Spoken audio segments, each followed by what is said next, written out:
are. Okay. Hey, Hey, Hey, everybody. hey, How's everybody! it going? It's going. I hope we're broadcasting. I hope we're coming through. Yeah. Um, we had a lot of tech gremlins on our end, at least, to solve to get to this point today. So yeah, it was a journey to get here. yeah, A mountain yeah. had to be climbed, Well, and Yeah, and this is my first time ever trying to like set up a live stream that I've scheduled ahead of time. So if you're watching this on my channel, would you mind letting me know in the chat if you can hear me, if you can see me, if things are going well, if my audio sounds okay, if it's too loud or too quiet? yeah. Um, yeah, let me know. Oh, did we go swap live. chairs, or Did is we it? sw- did we swap chairs? No, we didn't swap chairs. No, you swapped chairs. Yeah. You guys look like you're arranged properly from my Yeah. And perspective. Yeah. so do you, Um, Colby. Yes. so let Well, me see. Okay, I'm getting some comments saying that I'm not live, but I think I just clicked go live, so there might be a bit of a delay. So there You're we go. you're all Okay. good on our end. yeah. Thanks, Chris, for letting me know. And hi, by the way. Happy to see you in the chat. Yeah. Well, I'm How Monty how how are Martin. we Yeah, we how are should do we the intros. audio I think we're all wise? good. I think we got it. Uh, Okay. T4 is not live, Colby. You might have to click go live on your I side, Colby. I did. I'm seeing comments that are saying you're live now. Okay, Yeah. There we So go. it looks like it took me a second and there was a delay, but are we? Should we do our intro? Yeah, we should. Okay, yes, of everything that course. you've just heard, erase that. We're going live now. Greetings. My name is Monty Martin, And I'm Kelly McLaughlin, and and we we are are the the Dungeon Dungeon Dudes, Dudes. and we are joined by our very, very good friend. Colby, hey everybody, how's it going? D4, D&D Deep Dive. I often have to remind people that that's what the 4Ds stand for, the D&D Deep Dive. But today, of course, because it's also the Dungeon Dudes, it's D6, right? Yeah. Which is the best Um, die. Upgrading the die size, just like the monk in the 2024 Player's yes, Handbook. exactly. My favorite class. Which is So, what we're going to be yeah. talking about today. We have the Ooh. 2024 Players Handbooks, and we're going to be Do I spending get the to show next, mine too? yeah, Yeah. we're going to be spending the next couple hours talking entirely about the monk. Yeah, pretty much. Dude, No, that that sounds like the best video of all time. I would 100% talk about the monk for 2 hours with you guys. I know you would. But And actually, I would talk about anything for 2 hours with you guys, let's be honest. Nah. so I mean, actually, the reason why I think we're doing this in the first place, this came about because we were at Gen Con together.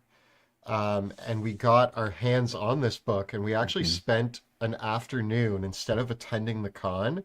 We were in Monty's hotel room with our books, laying on the bed, flipping through it together, and Mhm. talking about it. And Yeah, we it were was like, like Mean Girls, except nerds with their yeah, and D&D instead of a books. burn book, it was the new PHB 2024. But anyway, And um, and just being like, "Oh, did you see what they did with the tools and how come this is that and that?" Yeah. And I talked to so and so about Contra Minor Elementals and they said blah blah blah. Can you believe that? Yeah, yeah, it was yeah. it was a lot of fun. So we decided that it was actually best, Thanks, since we Brandon. loved talking about it anyway, that we just turn on our cameras and talk with all of you.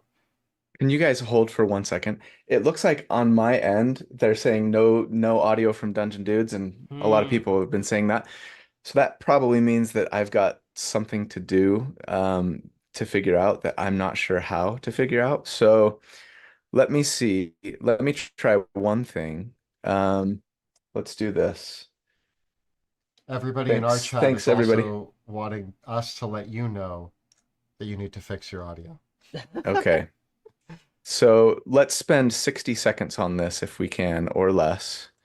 And if that doesn't work, then I'll just say, okay, everybody go over to the Dungeon Dudes. Yeah. Because I don't think I can. It's not that you're muted. I can hear you fine, but it might be that like I'm recording via OBS and it's just capturing my mic as opposed to like the monitor. You know Yeah, what I you mean? usually have to have your desktop audio going as well as Okay, part of the so OBS let me try broadcast. this. Give me 1 sec.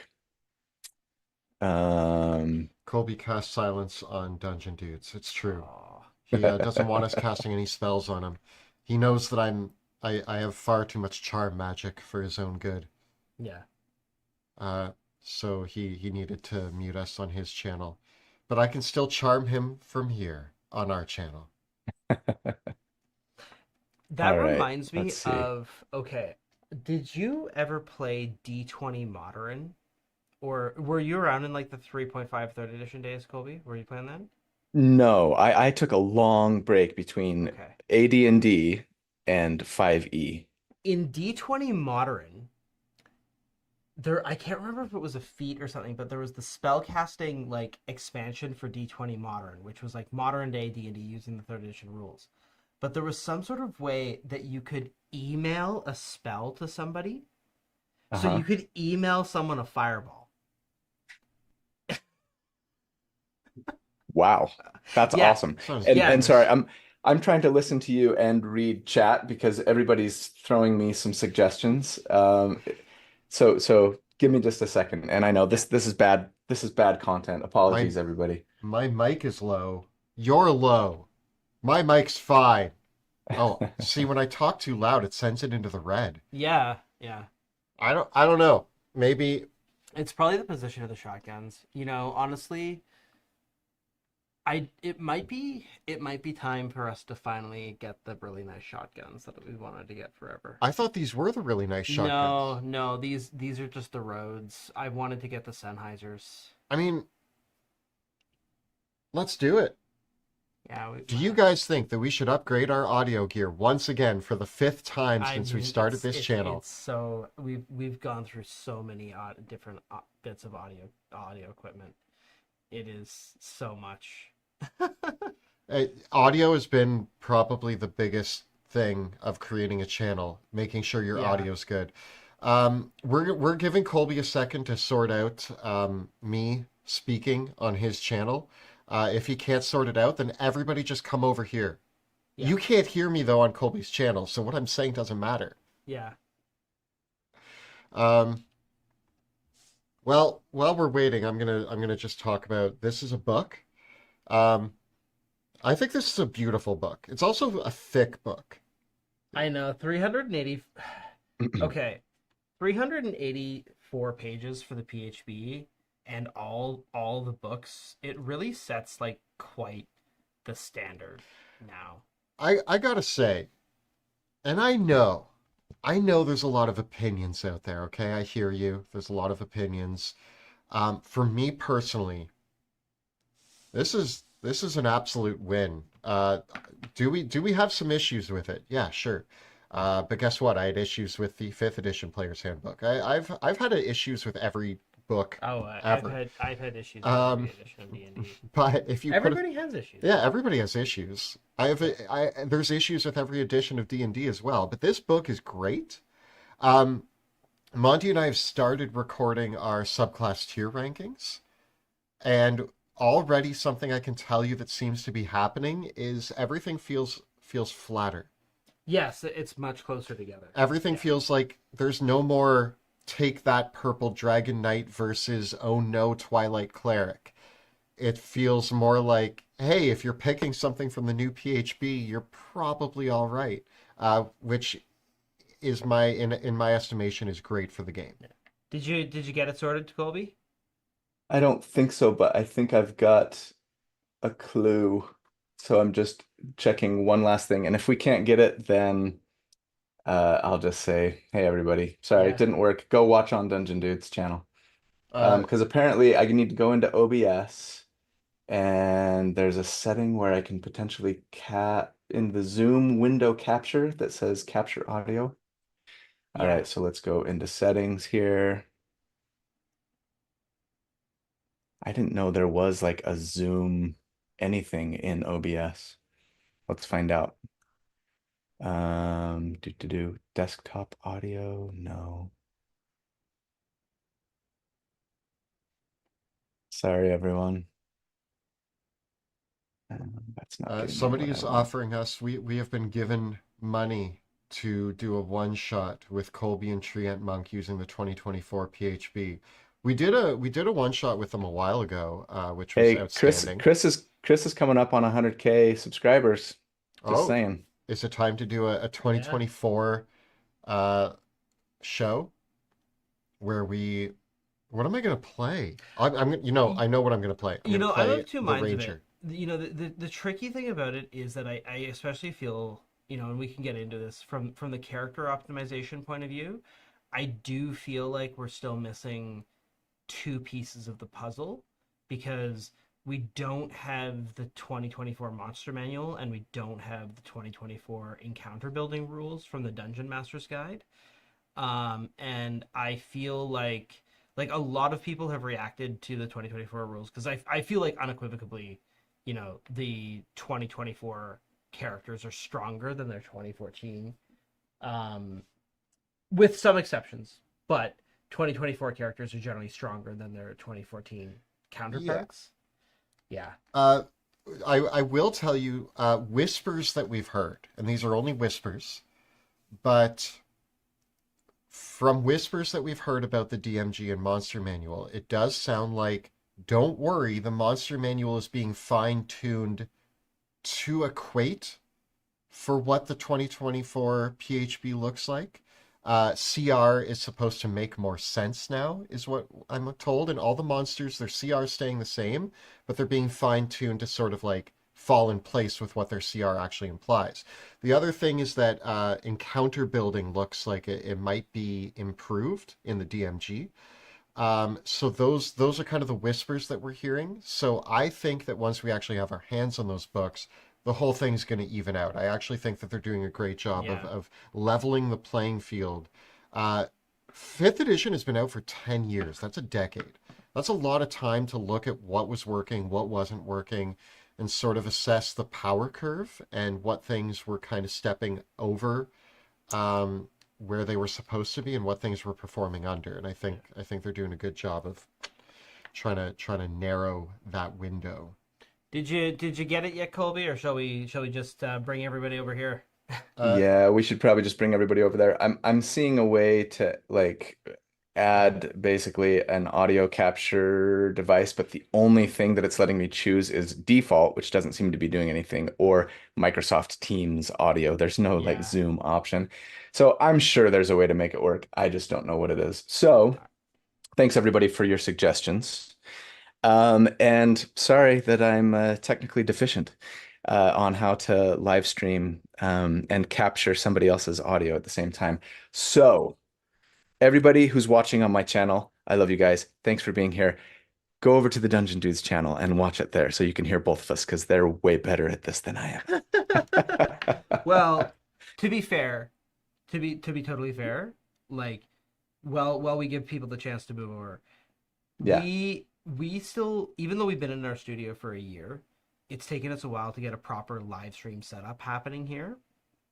And for a while, we had this kind of MacGyvered solution using our laptops. Hmm. And an hour before this call, before we started this chat, Kelly and I were panicking, figuring out what to do because Right. our capture card, like, there's a whole bunch of, I won't get into all the technical reasons for it, but like, our capture card doesn't work perfectly on our Mac laptops. We want to be able to control the stream, but still sit in our nice, like, standard Dungeon Dude shot. So the result of it is you can't see it because just out of the frame, but right here, right beside me, is our giant PC tower. Hmm. We have our laptop here, and there's a like we had to move in our entire like office setup and everything, and it's all like surrounding all us, for you. all for you.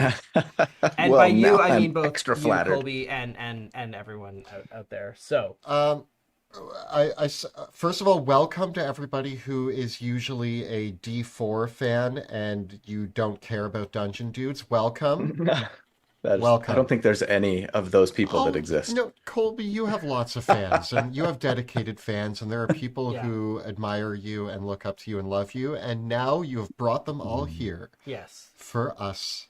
No, but thank you. Thank you for coming over.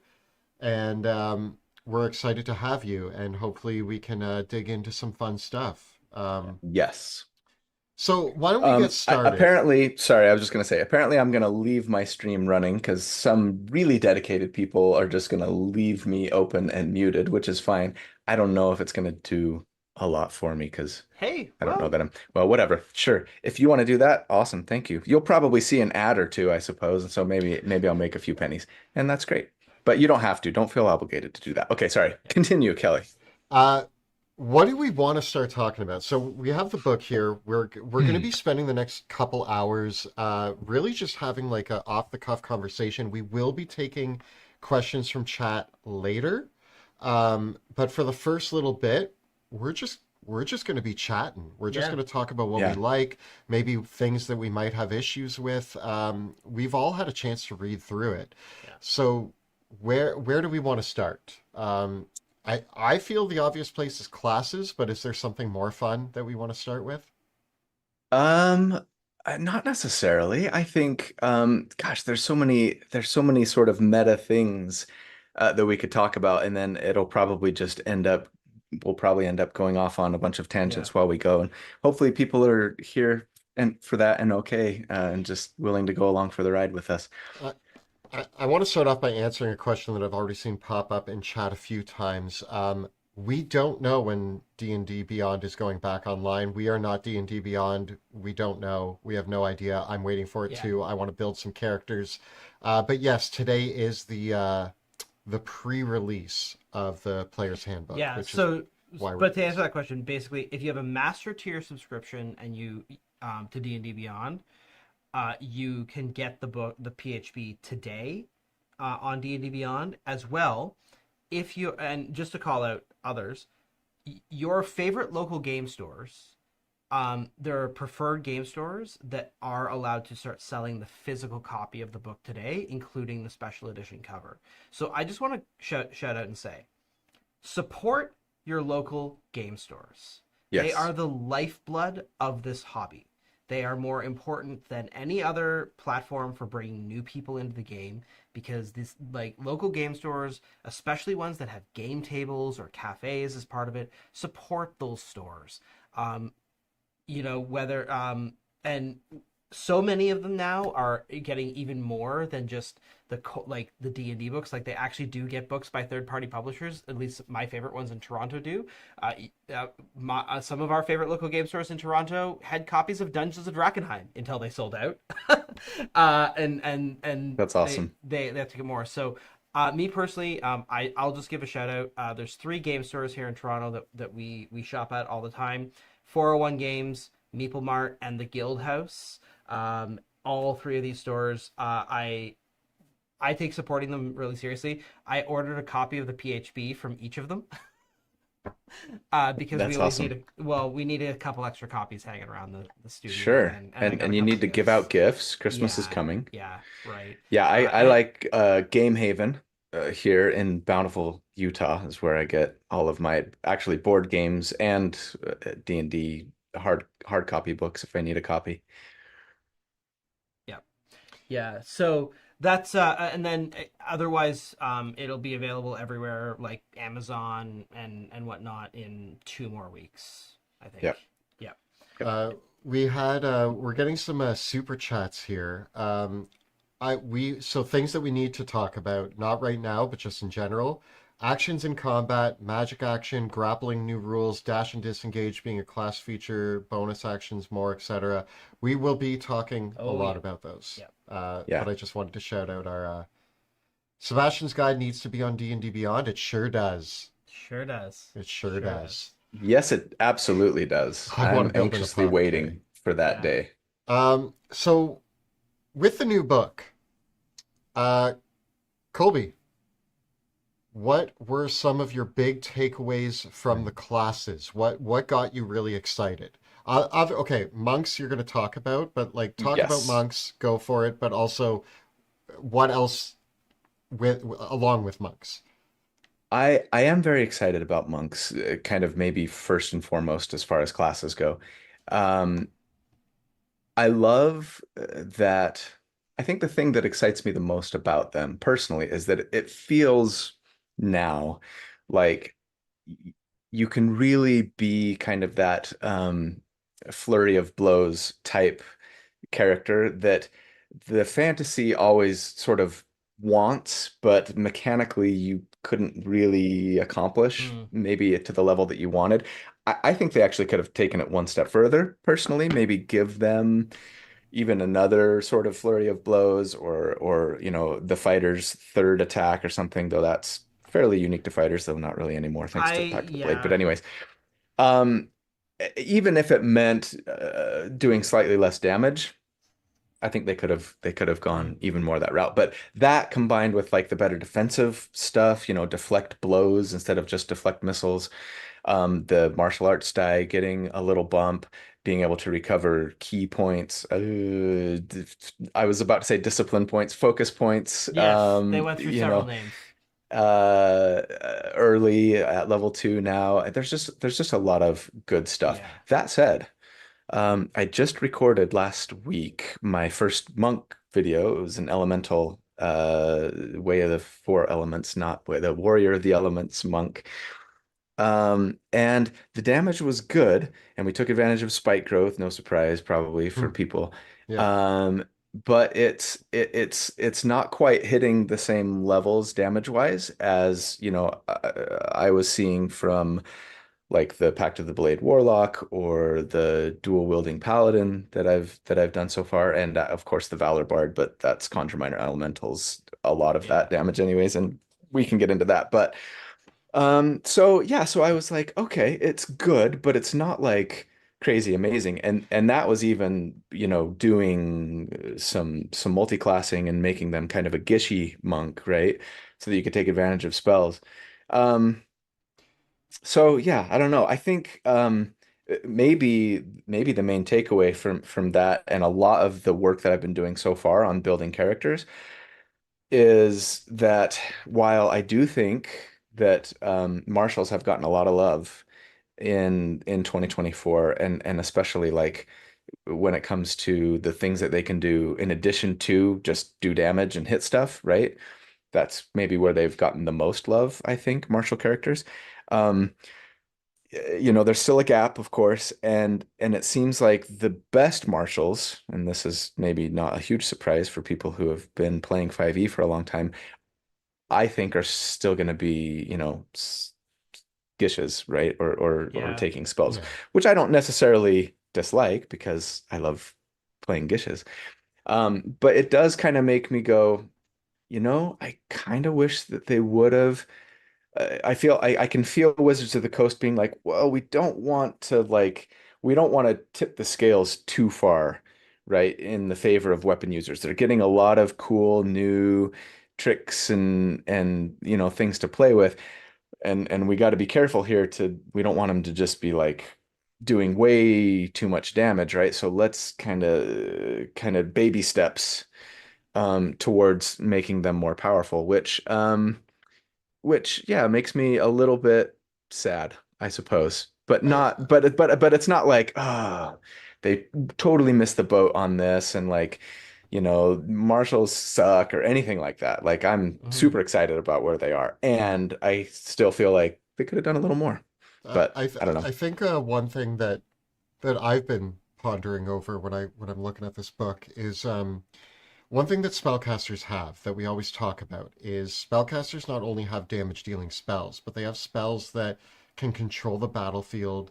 They have spells that can like manipulate the situation in all of these unique ways. What I do like is that so many of the classes in the game, let's talk about monks for a second. Monks are now incredible grapplers.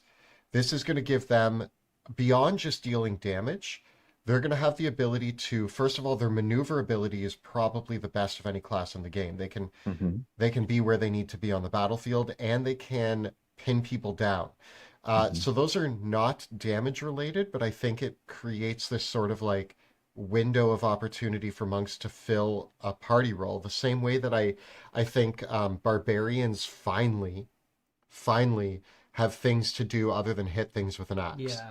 Yeah. Um, and even fighters, you got a few little nuggets of like things that aren't just killing things with a sword. So like all the marshals get these extra opportunities to be battlefield controllers, to be to like manipulate situations in unique ways that make them, I think, well-rounded in a way that they weren't before. Because it used to be that spellcasters could do anything they wanted on the table, and then your marshals were the damage dealers. Yeah. And sometimes you could build spellcasters that were better dealers than the marshals. And then at that point, you're like, well, what are the marshals doing?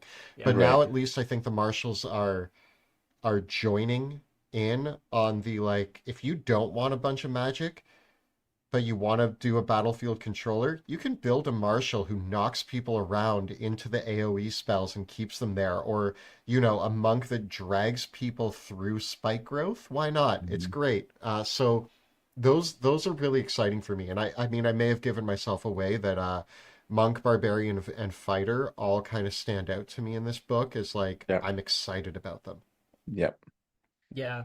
I mean, I just think that though, I do agree. The boosts to the warlock and the sorcerer are pretty meteoric.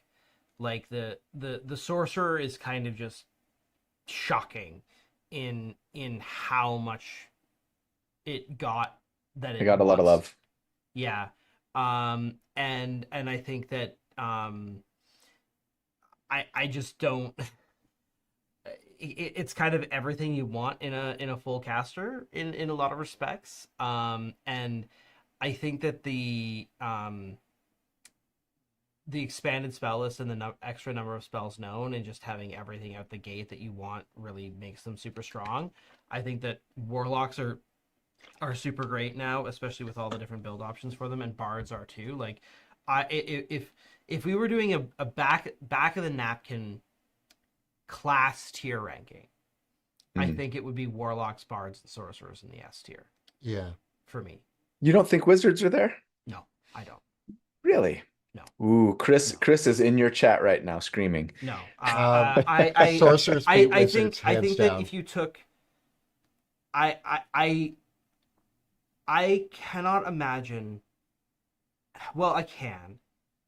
I just think that for real world, real adventuring situations, not white room stuff, Sure. I think that the first element is that I think that sorcerers, warlocks, and wizards play all sorcerers, warlocks, and bards, because they're charisma based casters, they play the social pillar of play stronger inherently than wizards do. And I think that the extra number of spells known that warlocks have, because wizards can always change their spells, like they can learn every spell on their spell list, and they have the biggest spell list. But the thing is aside from Wall of Force, which Clockwork Souls get, I don't think that at the prime time of play, which is level 5 to level 12, I don't think that sorcerers are missing anything that wizards aren't. And for me personally, like I think that I'm still in the mindset that anything after level 13, 14-ish, you're kind of out the window at that point anyways. And it's not like that high level play. Sure, wizards can pull into the S tier because of contingency, demiplane, and simulacrum, right? Sure. But I think that I think that anything in unless you're gonna let the wizard, I guess it's kind of like this. Unless you're going to let the wizard destroy the game, they're not the most powerful class in the game. And a dungeon master is like I have never in my years of playing 5e, I played Adventurers League, as a lot of Adventurers League.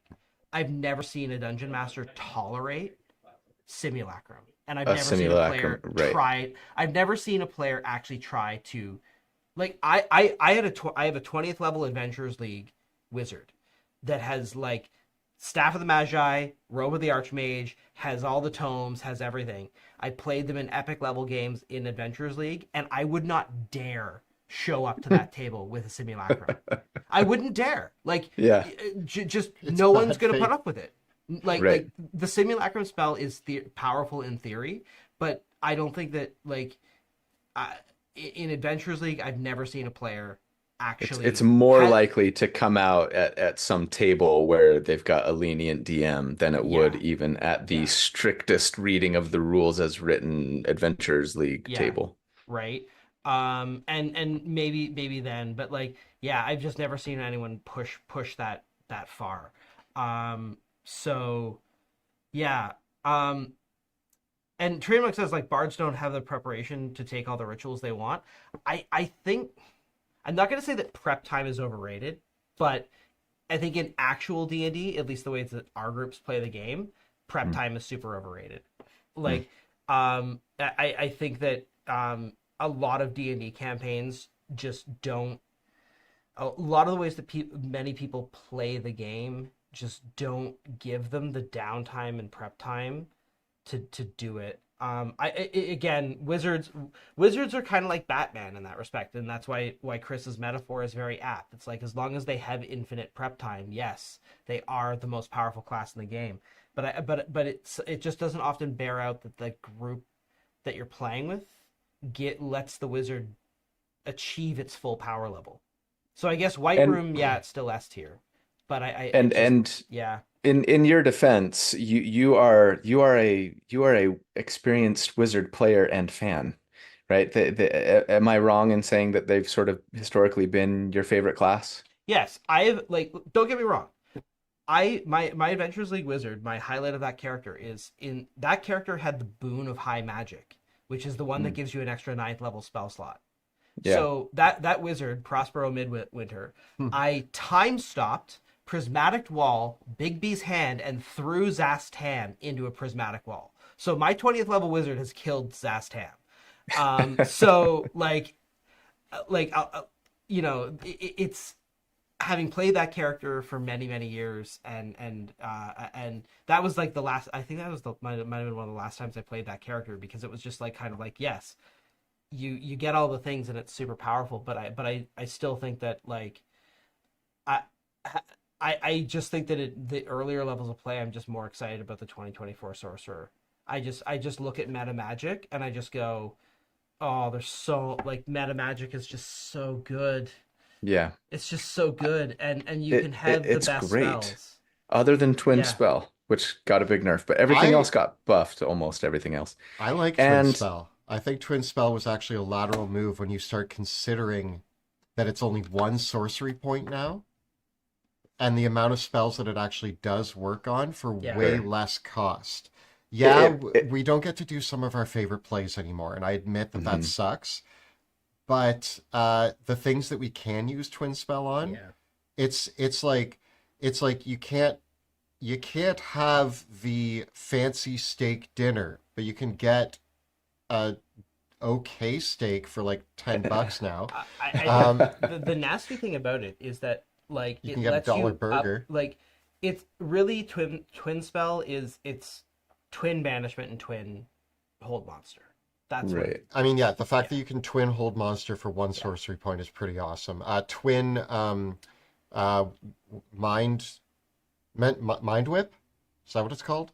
Yeah. Tasha's Mind Uh, Whip, yeah. Tasha's Mind Whip, you can twin that for one sorcery point instead of using a higher level spell slot. I love that. I I, upcast that spell a lot, and yeah. using my twin spell instead of upcasting it to save my higher level spell slots, I'm all for it. So I do admit that I am bummed about certain spells I will not be casting with twin spells. Twin Haste Yeah. Yeah, And but is the twin one also that yeah. I won't lie, Twin Haste has lost a lot of its excitement for me after a recent event in our live stream where I Twin Hasted and it almost lost us the entire encounter. And you almost because you lost TPK'd. concentration. Yeah, yeah, almost TPK'd our Two entire players group. now down for a round. Yep. No, it was worse than that. It's a three-person party, so Kelly's character Uh-huh. cast Twin Haste, and on the other two characters in the party, and promptly got knocked out. Like Yeah, not only did I he was lose zeroed. concentration, I got KO'd, like He bleeding was on the KO'd, and ground, so the other zero two hit characters were points. stunned. Yeah, Wow. yeah, Yep, right. That's epic. that was a Yeah, bad time. It was a bad time. And after that, I'm like, is haste still in my favorite spell list? Maybe not. Maybe it's not. yeah, yeah. Um, See, but I love high risk, high reward type stuff like fair. that. But anyways, I, um, I, I wanted to talk about an wait, sorry, Colby, go, you were about to go. go. The so to speak elephant in the room. What are our thoughts on the Paladin and the Ranger? Yeah. Okay. The big complaint about Ranger right now that I totally sympathize with is sort of being pigeonholed into Hunter's Mark, right? Um, I love that they took like an iconic class feature and said, or class spell and said, hey, let's just make this part of the class Mhm. and sort of add ways that as you take more levels, it becomes better and more powerful and all that kind of stuff. Uh, Cool concept. And it is conceptually, and I think you pointed this out in your video of a couple of weeks ago, Monty. You're like, this kind of originated maybe in World of Warcraft, right? But now it's sort of become this thing that's like, hey, this is like an important part of Hunters. Um, Sorry, I say hunters. That's my World of Warcraft Yeah, yeah, there you go. background, Hmm. Rangers. Um, and and I think it's great. I just wish, and I'm sure you guys would probably agree that if you're going to sort of say, hey, you really want to use this spell, hey, you want to keep using this spell as you level, you want to keep using the spell, and the features that we're going to give you to help you be more powerful are, assuming that you're casting the spell.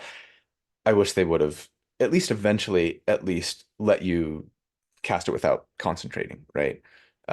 I think that's Yeah, a fairly easy fix. yeah. And that way it feels like, oh, cool, my iconic sort of class feature, I still get to use, I still want to use, but also I can still use other cool things and not have to choose, Mhm. between this thing that this class feels like it's being built around or something else, right? I was Um, saying to Kelly, like, and we said this in our review, like, I don't know, there's still not a lot of incentive to take more than 5 levels of Ranger. Um, here's kind of my like out of the like thing that they could have done that they still could do, and a thing that I'm tempted to do because like Kelly and I are talking about like what we might want to do for our own kind of future publications and books. And one of the topics that's come up a lot is Tasha's did alternate class features, and I really like the idea of alternate class features. And I kind of think Hunter's Mark is fun. Like there's a certain mhm, element of like there one of the things that Hunter's Mark does actually kind of nail in the feeling of being a ranger is choosing your target and saying you're mine. Like I'm after you now, right? I'm gonna hunt you down. mhm. And I think that Hunter's Mark would be way more satisfying if there was more than one Hunter's Mark. Like, for example, if there was the mark of the panther, or the Mm, mark of the wolf, or the mark of the hawk. And so different, you take a bunch of different predators and have different Hunter's Marks that are different spell levels, right? And have different effects that are thematically linked to the animal associated with that, and it's kind of thing like so maybe like the mark of the hawk is the flying mark. Maybe there is like the mark of the shark, and that is like the aquatic mark. Maybe there is, and then like you've got the mark of the lion or whatever, and that hunter's mark is gonna define the relationship between you as the ranger, you're the predator, and they're your prey, and then that's going to give you a benefit, and then there's some kind of like I don't know. I just think that it would like if you And wanted to double down on Hunter's Mark as a mechanic, giving it more variation and more scaling would have been so much cool. But I'm also the belief that like there should be different kinds of rages for barbarians, and that like because the different yeah, types of paladin smites too.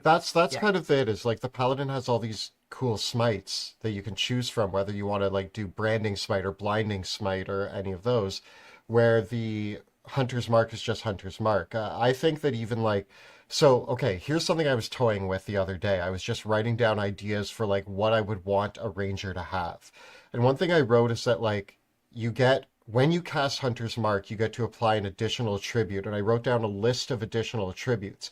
And as you gain more levels in Ranger, you can add eventually 2 additional tributes, 3 additional tributes, and 4 additional tributes. And they were things like, you crit the creature on a 19 to 20, eventually maybe 18 to 20. You do an additional D8 of damage or something. Like there was a list. The creature can't benefit from being invisible to you. I don't know. There was like a whole list of options. And then that way you could cast Hunter's Mark and apply, and as you level up, you're applying more of these options to be like, now I crit easier, I'm doing extra damage, and it doesn't matter that you're an invisible creature. I see you, like whatever it is. Right. But we've said a lot about Hunter's Mark. I wanna be the nice guy in the room here and say I agree with everything that you both just said. I fully agree, and it was a big misstep to make it so reliant on Hunter's Mark. I agree with that. Was the Ranger nerfed into the ground, which is a Mm-mm. phrase that I've heard 100 times online? No, it No. wasn't. No. It No. actually is still very playable. It is a decent class. What is sad and what is making people, I think, have this reaction is that compared to some of the classes that we saw go, oh man, that is so exciting, and I'm so energized to try out this new class. The Rangers went like they kind of like laterally farted Yeah. sideways. Um, and we're all kind of just like Rangers. Yeah. They're all Yeah, right. especially when compared not to the 2014 Player's Handbook, but to the Tasha's Cauldron of Everything Ranger, right? They didn't get a lot compared to Tasha's. Um, I love what you guys were saying, what you were saying, Monty.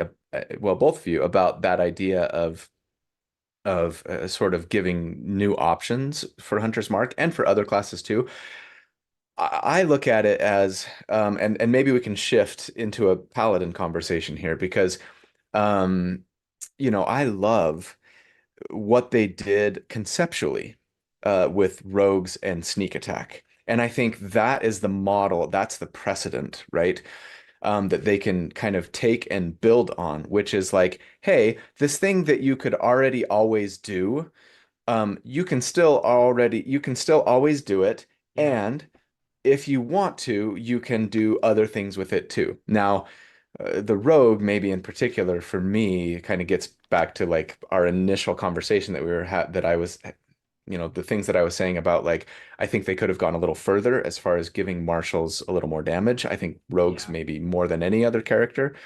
You just see them going, oh, like we don't want to give them too much sneak attack damage, and then they end up, I think, suffering as a result. But um you know, that idea of saying, hey, as you level up, you get more and more options for things you can do with your sneak attack is so cool and perfect. And they could do it with hunters, they could or rangers, they could do it with, barbarians.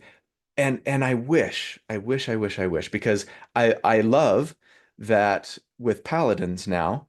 Um, the other smite spells are a lot more interesting than just divine Hmm. smite, right? Yeah. And this follows this idea of like, ooh, blinding smite, banishing smite. Well, banishing smite, of course, was always good, but Yeah. whatever, thunderous smite, searing smite, etc. Maybe I want to use those now, even if they are likely going to do a little less damage. But for me, where the thing with hunters, gosh dang it, rangers and hunter's mark is concentration. The thing with paladins and the divine smite is the bonus action requirement, I think. Yeah. I fully, again, I sympathize with people who are really upset about the change. I Yeah. think that paladins are still in a great place, still maybe better than ever. In fact, I would say that they're maybe the character that I most want to play in 2024 rules, even above Monk, maybe, Hmm. maybe is a paladin. I love the changes, especially to Vengeance Paladin and Devotion Paladin, where they can use their channel divinity without needing to use a Yeah. bonus action or Yeah. Yeah. whatever, right? Yeah. So awesome. I want to do a Pact of the Blade dip on a Devotion Pally and just be like a sad charisma based, awesome, hard hitting paladin. So cool. But can you be as sad as you want to be, you still need the You 13 still need a strength. 13 Yeah. strength, but you can still, but then you can pump charisma overall and still have an amazing aura and spell save DC Mm, and attack to hit and to damage. But anyways, um, the bonus action, right? Mhm. That is so to me almost, I hate to use too strong a language, but it's damning. Like it's I don't see myself using Divine Smite like hardly ever on a paladin build going forward hmm as a result because hmm while sure like you're going to get some damage out of it and maybe especially if you're going to use a higher level spell slot, but do you really want to use a high level spell slot on a smite? Maybe, right? Let's say you're using a fourth level spell slot to do 5d8 damage, right?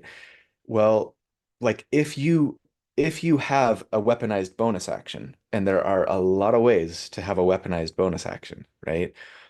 It's not like, oh, I'm going to do 5d8 more damage than I otherwise would have. It's like, well, I'm going to do 5d8 damage, but I could have done, you know, Yeah. whatever, a d8 plus my strength modifier, plus if you've got any, extra damage on a hit stuff. It's almost like, okay, well, that's a little more damage, but I'm spending a big spell slot to do that. Now, maybe if you crit, okay, now it's a little more, okay, fine, I'll use my bonus action, but like, ugh, I like I'm okay with the once per turn. Sorry, with well, yeah, once per turn, once per round thing.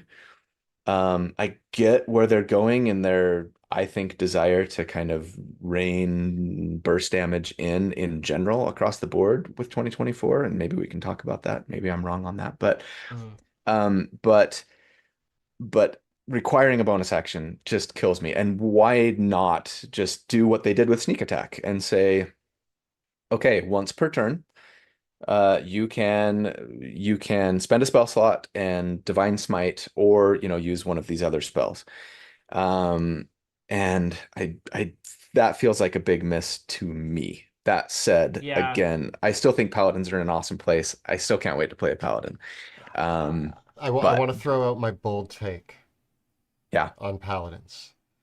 Um, Anybody who says that what they did to paladins is bad or terrible is wrong. That's my bold take. I don't think it's bad. I think it's good for the game.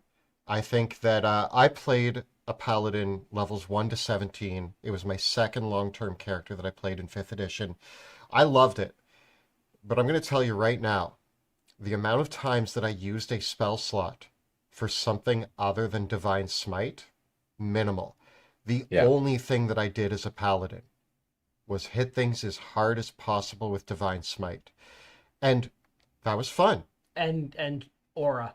And And be but there and to be have the your aura. aura. Yeah, yeah, but yeah, Yeah. yeah, yeah. but that's the thing. The aura is still here. I'm still the Yeah. protector. You know what I want to do as a paladin?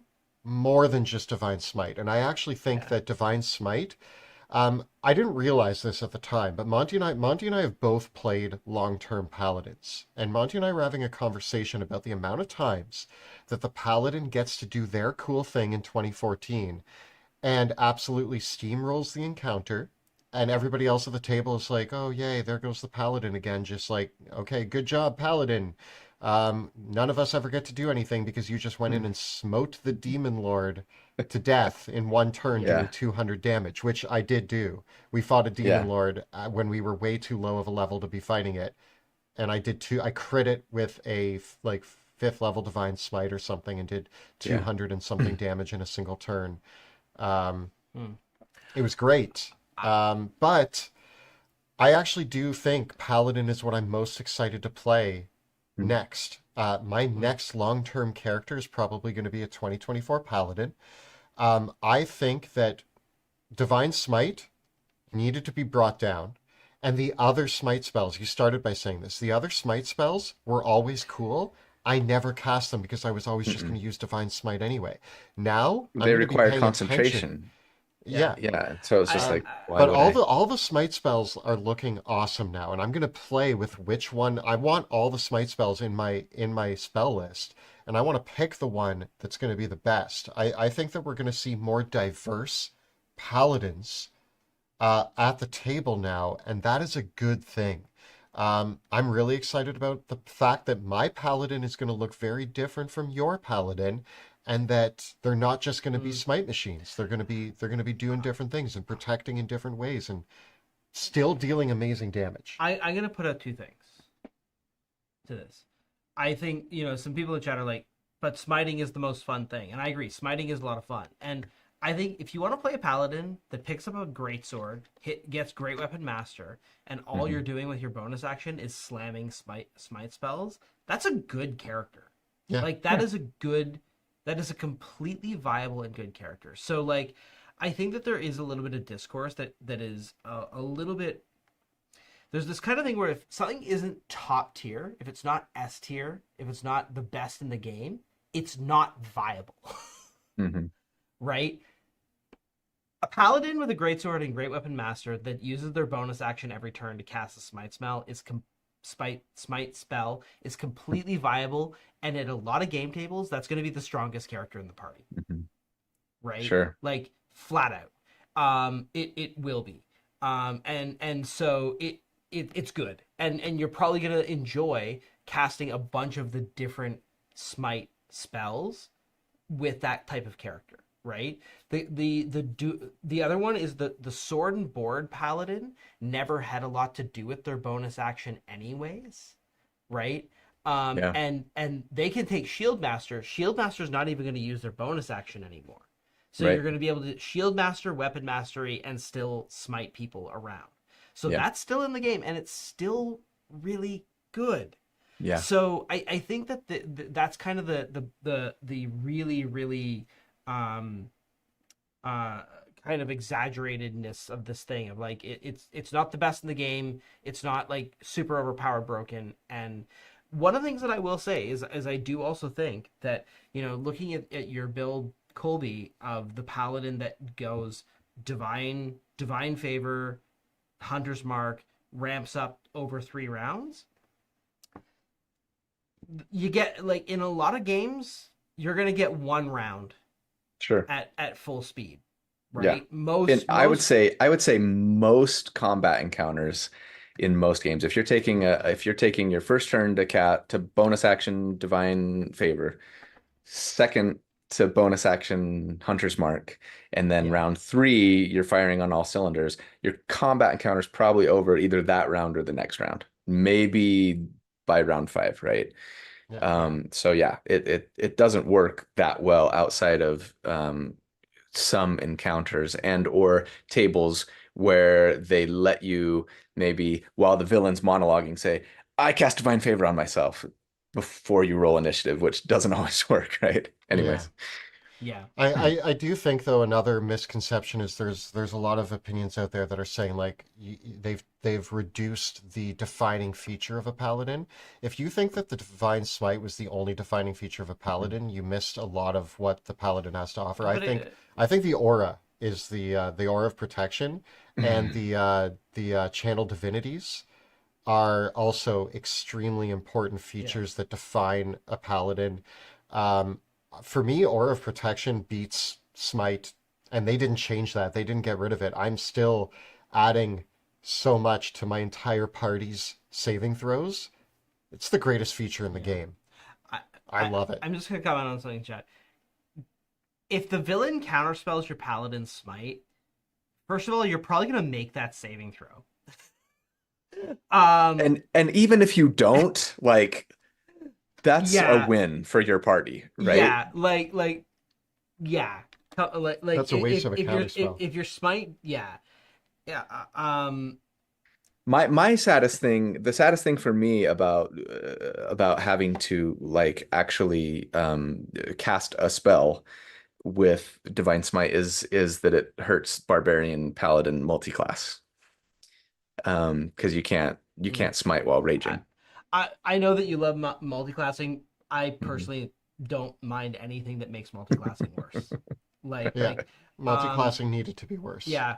I have in my back pocket a couple classes that I'm writing for 5th edition, for maybe a future project, and one of the first things in their descriptions is you cannot use this class for multiclassing.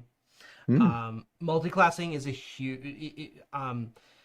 I do think that as much as people enjoy the build options of multiclassing, I think that that it's hard. Multiclassing is really hard in fifth edition from a design perspective because what it does is two things.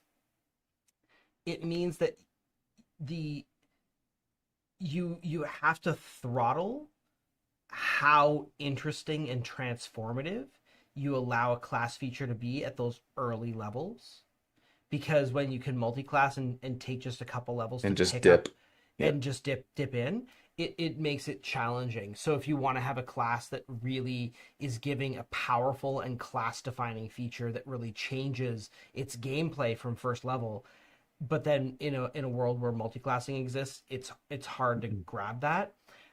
On the flip side, like the third edition style multiclassing is a lot of fun, and I think that when you compare to other systems that have, like fourth edition did multiclassing in a really weird way because of that. Like it was weird. Pathfinder second edition is weird for how it does multiclassing too. Like it really It doesn't really do multi-classing. It kind yeah, of lets you pick up some features of a class, basically. yeah, and so I yes, the ballad of the barbarian. Like I think there's a lot of flavorful things that you miss out on because you can't do that flexible multiclassing. But there's other ways to approach it. Yeah. Yeah, barbarian paladin not being as good as it Mhm. used to be, but Makes me sad. it, I like a zealot barbarian Yeah. pally combo. It's just fun, I mean, it's good, yeah. but that's okay. So I think that covers both classes and is there anything I else subclass I wise? I want to know just round table what everyone thinks is the top tier subclass for each class. Okay, let's start with Barbarian. Maybe it's because it's new and fresh. World Maybe. Tree. It's not because It's it's new the and okay, fresh. the World Tree Barbarian is incredible, right? It's Yeah, the so world. good. Yeah, the new Berserker is really good too. Yeah, the It is. Berserker It is is. fixed. It's great. It's Yeah, It beautiful. is. I just Bard. think No, we'll get Colby's last no, thought. we don't need to embellish. There's 12 classes. Yeah. We'll be here all Okay. day. Bard. Um, Oh, Bard, I think if here's what I'll say. If Conjure Minor Elemental stays the same, I think the Valor Bard is the winner. I think the Valor Bard's the winner anyways, Okay. Yeah, I Okay. think because they got the Blade Singer's extra attack Yeah. and some fun new spells like oh gosh, what's the new spell that adds damage to every hit but it doesn't scale? It's a Isn't it a fourth level spell? Druids and bards get it. Anyways, yeah. that one. Uh, Yeah, I think I think also actually Swords Bard and Whispers Bard might be really good if you're going back to them, but I yes. agree Valor Bard is probably the top for the PHB. Cleric. But the Glamour Bard has the best artwork. Yes, it It does. does have the best artwork. It does. Gem and the Holograms Fantasy Yeah, Edition. it's so Absolutely. good. Yeah. It's so Poor good. Dance Bard doesn't get a mention. I'll mention it. There's a Dance Bard. I think the dance bard in that we saw in the playtest Hmm. was like, oh, why would I ever be a monk? And they reined it in, Yeah. I think, Yeah. for release almost to the point where I go, I don't know if I'd ever play this. I Um, think it's I it's know a a no few for people me. who might really like it, but I think that's a Yeah. preference thing, and it's not a bad choice. right. But Maybe without multiclassing. I think with multiclassing there's yeah. a lot of potential maybe, especially. But anyways, Cleric, War Domain. For one very, very simple reason. The War Domain gets to cast Spiritual Weapon without concentration. So they are now the only Yeah. cleric who can do the Spiritual Weapon Spirit Guardians yeah, combo. War Cleric. yeah. It's either war or trickery. I'm probably starting a script this week. I'm definitely starting a script this week for a cleric. I haven't decided what subclass I'm going to use yet. I think I'm probably going to go war. I like trickery just because it went from being, to me, mechanically really meh to like interesting, right? And Yeah. there's some potential there now. But I still really like light. But yeah, I think I'll stay Yeah. war. Again, I think what's beautiful so far is there's not really a bad choice. Like, Light Mhm. and life are both good. I just don't. For I yeah, think that it's support. like it's the difference between like being solid and being having like the next level feature. Yeah, Yeah. yeah. The druid, I think it's still the moon druid. I mean, Yeah. yeah, again, like you just said, I mean, it really depends on what you're trying to do with your druid, right? Yeah. Um, if you want to go in and mix it up in combat, I think Moon Druid's still really good, and I see people complaining a lot about the changes, and I I don't don't see see it. it. Like, I love it. I love the temporary hit point thing because like now you can just stay in your form until you drop to 0 hit points instead of until your 34 hit points or whatever that you have as a wild shaped bear run out, right? Yeah. So I think it lets you stay a lot longer. There's more spell options that you have now. Not only did you get more spells, but you can cast more spells while you're shaped. I mean, I don't know. Yeah. Obviously, for the Moon Druid especially, we're gonna have to wait and see when the new monster manual comes out. Like that'll Yeah. be the real Please more like beasts. Please. please more beasts at higher CR, especially, Yeah. right? Um, but I like the Circle of the Sea in concept, but the fact that like the new Wrath of the Sea, which everything sort of is balanced around, requires you to like spend is it a bonus action every time to like do the Mm, thing? Makes it less interesting to me.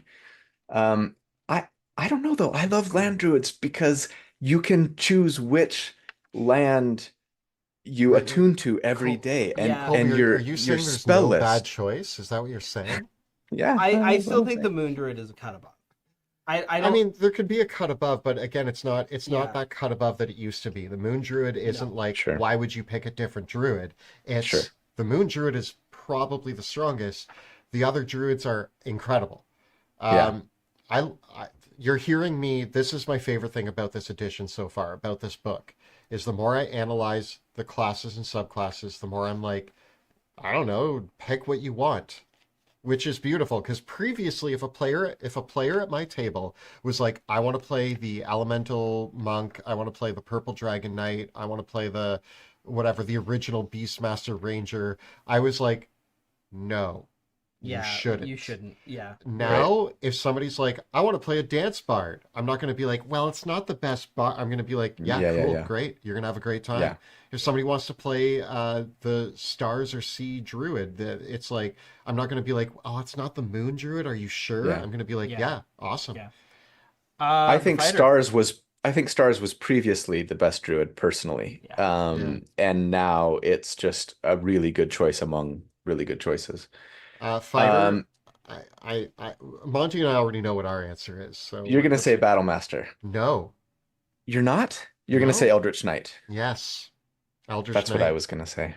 Yeah. Eldritch Knight stripping away the restriction on what Spell school of schools. magic Yeah. you can pick Yeah. from.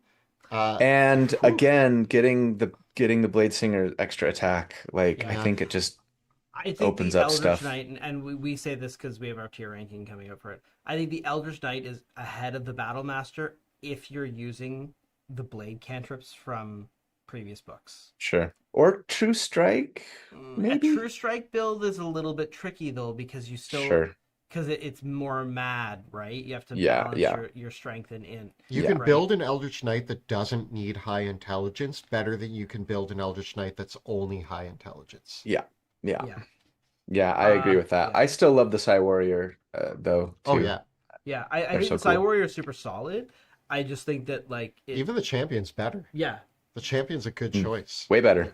My Yeah. my video that I have coming out tomorrow is mostly a champion. It's just like a baseline. It's like Yeah. a true sustained damage build. Yeah, champion is no longer my eh. It's Yeah, It's now like it's so cool. far I would not there's not a single subclass that I would say is anything other than a B for us, mm, Yeah. right? yeah, Or like any lower than a B. The monk for me I think it's the elements monk. I think it that there's a big glow up. I I think elements is off the chain. I want to agree, but I also want to say that the little improvements that they did to the Shadow Monk, it makes me so happy as a person who very dearly loves the Shadow Monk. Yeah. Why the 2014 Shadow Monk could cast darkness and not seeing it was beyond me. Yeah. But now And it gets dark vision on its own. I have too. dark vision on my own. I can Yeah. see in my magical darkness. Thank you. Thank you. Thank you. I love both of those classes, and I like the Warrior of the Hand as well. Maybe especially since we can both Flurry of Blows and just bonus action unarmed strike without it being tied to the attack action, Yeah. right? So we could do it first. I still think the Mercy Monk might be, if we're just talking like mechanically strongest, I think the Mercy Monk might still be it, even though they got nerfed, which upsets me greatly. Mm. The flurry of healing and harm got nerfed, and that annoys me because you can only do it one like limited number of times. Anyways, um, yeah, I still Yeah. think You, I you think probably Mercy think that. over Four Elements? I think that we have three different monk fanboys here. Like a I Shadow Monk was love always going to be my favorite. I'm an edge lord. We know this. It's what I Yeah. do. I love like Elements Monk definitely got like the most love of all the subclasses. Um, and I guess maybe of all of them, it's sort of most dependent on what everyone else in your party is doing, right? If you've got somebody who's innately doing something that you're going to really benefit from pushing and pulling them into or through, then Elements Monk is going to beat all of them. Um, What, and that doesn't have to be spike growth. Maybe it's web, maybe it's, whatever.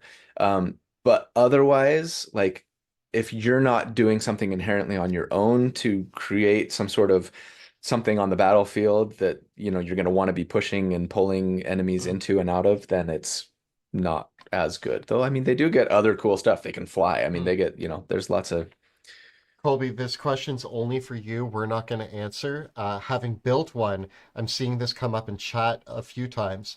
What do you think of the Arcane Hand Monk, the one that we made with the new base monk class? What do you think? okay. Okay. And we've talked about this already in person a little bit. So I don't feel bad saying it. I think the Arcane Hand Monk plus the 2014 Monk rules, it might have been just maybe potentially arguably a little overtuned. If so, maybe only if you're building with like a super like optimizer Yeah. min-maxer approach, right? Um, if you take it as is with the upgrades that the base class got, I think that one might need to be revisited. Yeah. I think both are monks. We gotta just the power boost of the monk as a baseline. We might have to do a little some tweaks to The, them. it's hard Yeah. because definitely in 2014 we built two subclasses to try to like help the monk, Make up for, yeah, and it and it was needed. now we might have made accidentally the two most powerful monk subclasses Yeah. ever. So Uh, we might have to address those, especially before any D&D Beyond stuff happens. what's after monk? Next we go to the Paladin, Allie. and for me it's still Vengeance. Still vengeance. Yeah. It depends on what weapons you're using and like if you're multiclassing. I think Vengeance probably does have a slight edge, but Devotion is my favorite. Mm. I love that you can add your charisma modifier to your attack, like per short rest. I wish that if it just applied to all of your attacks and it Yeah. wasn't like for a weapon, you know what I mean? Then I think Devotion would have the edge. But since Vengeance does just give you advantage on all of your attacks, I think it probably has the mechanical edge I there. also just think that And it has a the better spell list. yeah the teleports and haste, just Yeah. the mobility of the Vengeance Paladin is just really, you feel it Yeah. in actual play. I might be playing an ancients, but I know. And uh, I'm and offline, I've been like, well, Kelly, you could just play like if you really need your backstory to be naturey, then you should just make yourself a wood elf or something, and then you can still play a vengeance paladin. vengeance goes No. I'm against. not worried about it. I'm not worried about it, Colby, because I'm gonna break this character. Oh, I'm gonna Okay. break this character, and all they'll have left in the end will be vengeance. My my lovable paladin who likes squirrels. Leave him There's a alone. little sneak peek into I'm the not. I upcoming didn't need to season hear of that. Drakenheim. I'm making the most wholesome little character ever, and that's the thing is I can't have him be a vengeance paladin, because literally I'm trying to make a character that is very different from all the other characters I've played. So I want Yeah, him to be wholesome and kind. And vengeance doesn't really suit that vibe, but ancients yeah. does. So Devotion, devotion could why don't you want work. me to play an ancients paladin? What do you got Because it's against just not as ancients? good as the other ones. It's not as good. Yeah, but it's still Kelly, great. you should play what you want. And Yeah. Ancients got some love, and they're probably the best like defensive Yeah. subclass, I think. Yeah. And that's not nothing, Yep. Yeah, right? that's not Yep. nothing. Not nothing. So yeah, Speaking you should of play speaking of not Ancients. nothing, the Rangers. Who's top dog? Who is the best of the bad lot? I feel like I need to build a Beastmaster Yeah. first before I Yeah. can feel like I can say I can answer this question definitively. The Fey Wanderer is still my favorite conceptually. The Gloomstalker, because of the Dread Ambusher nerf, I still think it's the mm, best. probably is still the best mechanically, but it's closer now. Maybe I'll I just say want to that. play a dual wielder Gloomstalker who like hides in the shadows and sneaks up behind you Mm. and slits your throat. I I know think the that's Fey roguish, but Wanderer might be up there for me. Yeah.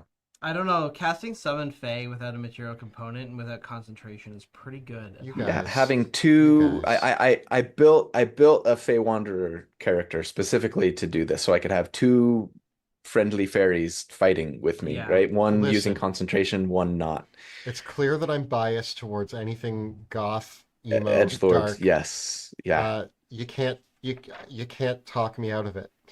And I Yeah. am biased towards anything that has shiny, happy, Hmm. Oh, like but the ancients, Leonin no, not the characters ancients. with flowers in their beard, in their mane. Yeah, so ancients paladin. We're gonna keep Yeah. coming back to this, Colby. All I'm right, never gonna all let it right. go. For the rogue, is it still the Arcane Trickster? I mean, Yeah. spells are spells, Spells. right? And I think Spells. there used to be an argument for assassin if you were playing in a campaign where you could fairly consistently get surprise. But now that you're not doing like, Yeah. auto crits on surprise with assassin, I don't think you can really make that I've heard argument some anymore. arguments for the damage output of the Soul Knife.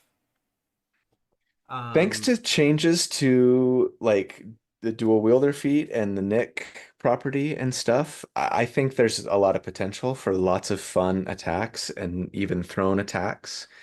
With the Psi Knife, that's gonna be the first, like the next, I guess I should say, rogue that I think I'll do a build for. Um, Soul knife. did I say Psi Knife? I think we Soul Knife, both. yeah. I yeah. think we all were I'm Soul saying Knife. soul thinking knife. Psi Warrior. Yeah, yeah, yeah. Mm. I always. Yeah. I'm like, yeah, Yeah. just yeah. But of Uh, course, you could say thief depending on your table. Like if you have a DM that lets you sort of like go to the Magics R Us store, every time you're in town and buy like kind of whatever magic item you want, and you're constantly getting yourself wands of fireballs and stuff like that, like Fantasy Costco, thief, where yeah. all your dreams come true. thief's gonna be really good. Yeah. Yeah. I love the idea of a thief. Like I feel like I need the right campaign to play a thief in, but the concept of a thief has always intrigued me. It's just I need Monty to know that I'm playing a thief and for him to build a campaign where I get to steal things Right. constantly and use Hmm. cool Right. magic items. You want a good Yeah. heist campaign. Yeah. Yeah.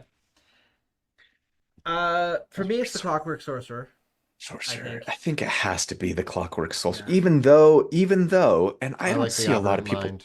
I don't see a lot of people talking about this, by the way.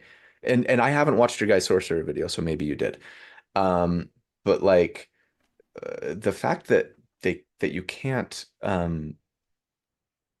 like change out your Clockwork Sorcery spells, right? Like for other schools, other classes spell lists was a massive blow to both of those subclasses.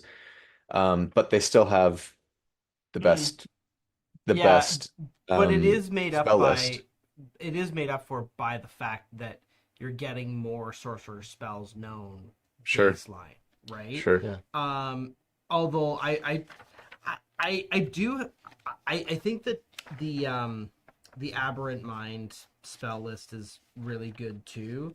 Um, it's just Wall of Forces on there, You right? know Like, what?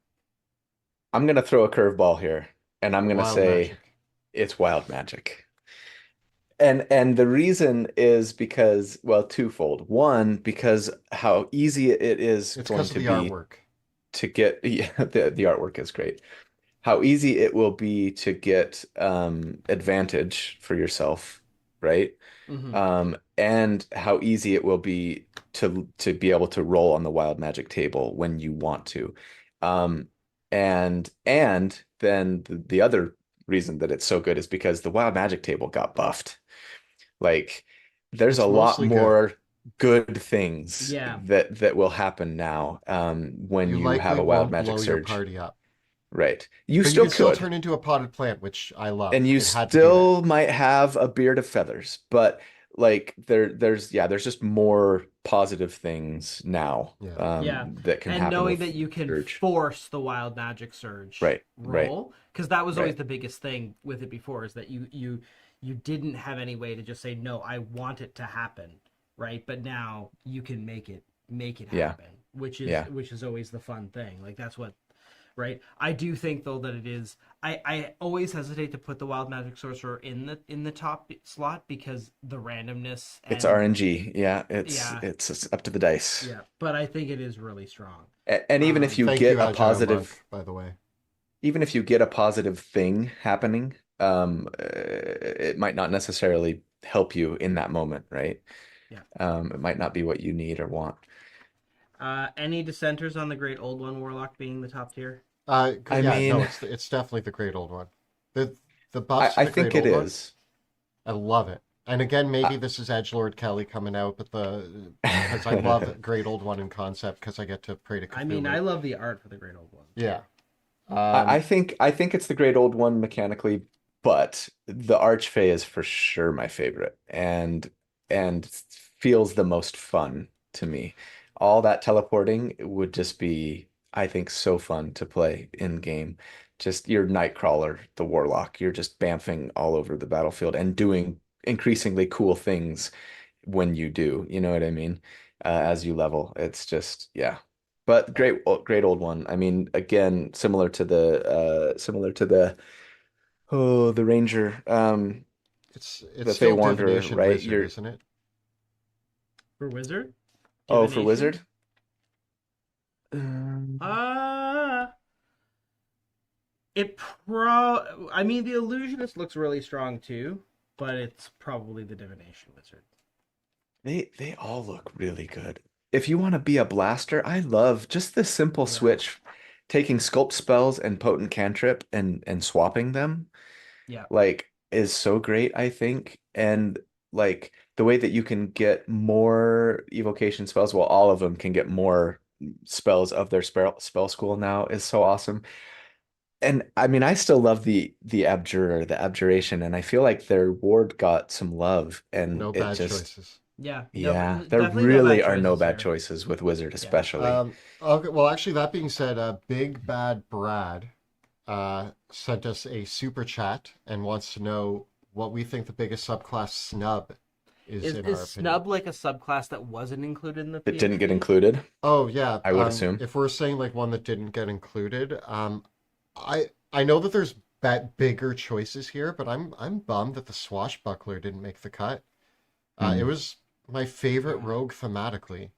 Yeah, and it's a pretty like unique and also quintessential archetype Yeah, for a rogue, not that you right? can't still play it, but I would have liked to see it Yeah. revamped and Yeah, reborn anew Yeah. yeah. in the Um 2024 bucks. Yeah. I mean, you know I'm gonna say Blade Singer. And yeah. and that said, I'm almost glad that it didn't get included because I'm worried that they would like nerf it. Nerf it. You know what I mean? Yeah. And so it's Uh, like maybe I'm yeah. happy that it didn't get included, but sure, I would have loved to see it get included and, maybe get a little love. Hmm. A lot of people in chat are saying Rune Knight. But Yeah. Monty, what's That what's yours? that was my favorite My fighter subclass. Yeah. yeah, my biggest like why didn't they put this one in there? Hmm. You know, okay, like aside from like the various cleric Yeah, there's a lot of clerics and that the didn't So fit. other many. wizard domains, but that feels like that's very like well explained in terms of why, I like that they put four for every class in the book, and it feels very appropriate for that to be that way. Um, but I think um I'm trying to think of like what would I have rather seen instead of something else. And I'm trying to think of what what would I have rather have had. I do agree with Colby on the Blade Singer. I would have rather had it in there than not had it in there. It would have been cool. Artificer. Well, I no, was just gonna say the armor no. artificer was the biggest I snub. I'm glad that the Artificer isn't in the player's Really? handbook. Yeah, Why is that? personally, I because the Artificer changes the genre of D&D, and Mm. It unfortunately, doesn't have to. it doesn't have to. But it often It does. but it often does. And it and I think that the current zeitgeist of the Artificer is Magitech, Mhm. and Wizards has not been able to like create a presentation of the Artificer that isn't the Eberron Magitech Sure. flavoring of it. It's It like it it's steampunk meets Yeah, It yeah, belongs in Eberron. it feels sure. at home at Eberron, and it And and mind you, I think they belong anywhere. And but this is the thing is I think to be specific on what you're saying, yes, you can role play an artificer any way you want. But if we're talking about the way it's presented in the book and the lore that it's given in the book, Yep. we can make artificers that are not Magitech. We can make, Oh yes, we absolutely can. I'm but just the saying that book the presents. default isn't, and so when artificers get included in like the lore of Dungeons and Dragons, I feel like there is this tendency that like all of a sudden they kind of bring with them a bunch of assumptions about the setting and the way the world is, and like the economy of the setting and the availability of magic items and the way And that magic is, firearms. and firearms in general, although Mhm. firearms now are in the PHB. Mhm. True. Right. But like the Artificer does bring enough of different genre expectations to the table that I feel like I feel like introducing them with Eberron is still the right call Yeah. in general. I think that if there was a little bit more Now, um we went to the Wizards of the Coast event at Gen Con, and they said one sentence, and I'm going to repeat that sentence to you, and we have no additional information on this. But when asked about artificers during their event at Gen Con, they said, artificer goodies are coming. Yeah. yeah. We don't know what that means. And their recent video that they had that's like what's next for D&D that you guys were in. Yeah, I Yeah. think they talk about it there, don't they? Or maybe it's in one that they I aired mean just after that. for the They're like record, it's coming. I think it's like going to be their yeah. first next book. Yeah. we For the filmed. record, they filmed like 45 minutes worth of an interview And with you us guys and got used 45 seconds. I Yeah. think it was I think it was our best interview we've ever Yeah. given, and I was so excited because I was like, our answers were eloquent and beautiful in that interview, and then the video. I want to see I the uncut footage. I'm very You should at thankful least be that we able to got to be release part of that it. to Patreons or something. This is not a complaint. I'm very thankful that we got to be part of it. I loved seeing us in that video. But when our clip ended, and I was like, what about all the other cool things I said? That's I said it. a lot of cool things. Yeah. But But yeah, it was fun it was nonetheless. great. Yeah. Hey, Overall, thanks. Let me shout out, sorry, Big Bad Brad, who asked the same question in my chat, uh, and gave me some love. Thanks, Brad. Because I have like 80 viewers, 80 diehards who hung on despite my audio technical oh issues. man. We respect you, 80 viewers. Yeah. Yeah. I mean, I respect all of you who are viewing. We What if Yes, of currently we have course. like release the dude's cut?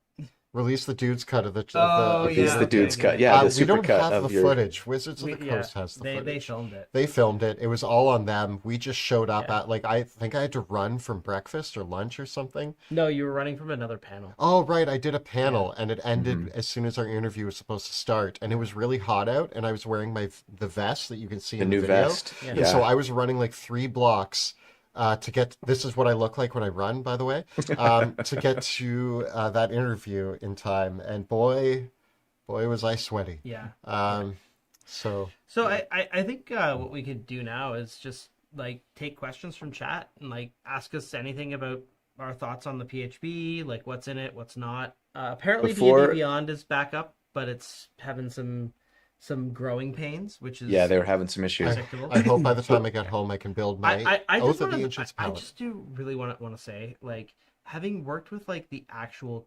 content team on D&D Beyond, there's not a lot of them It's and a they're team of really like good five people. people, and they're And so yeah, nice. they are really nice people. Like they really are, and they care a lot.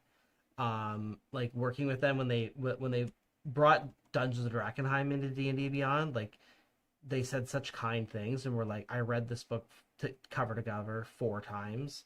yeah, So that's awesome. I can't imagine how stressed they are about all this right now.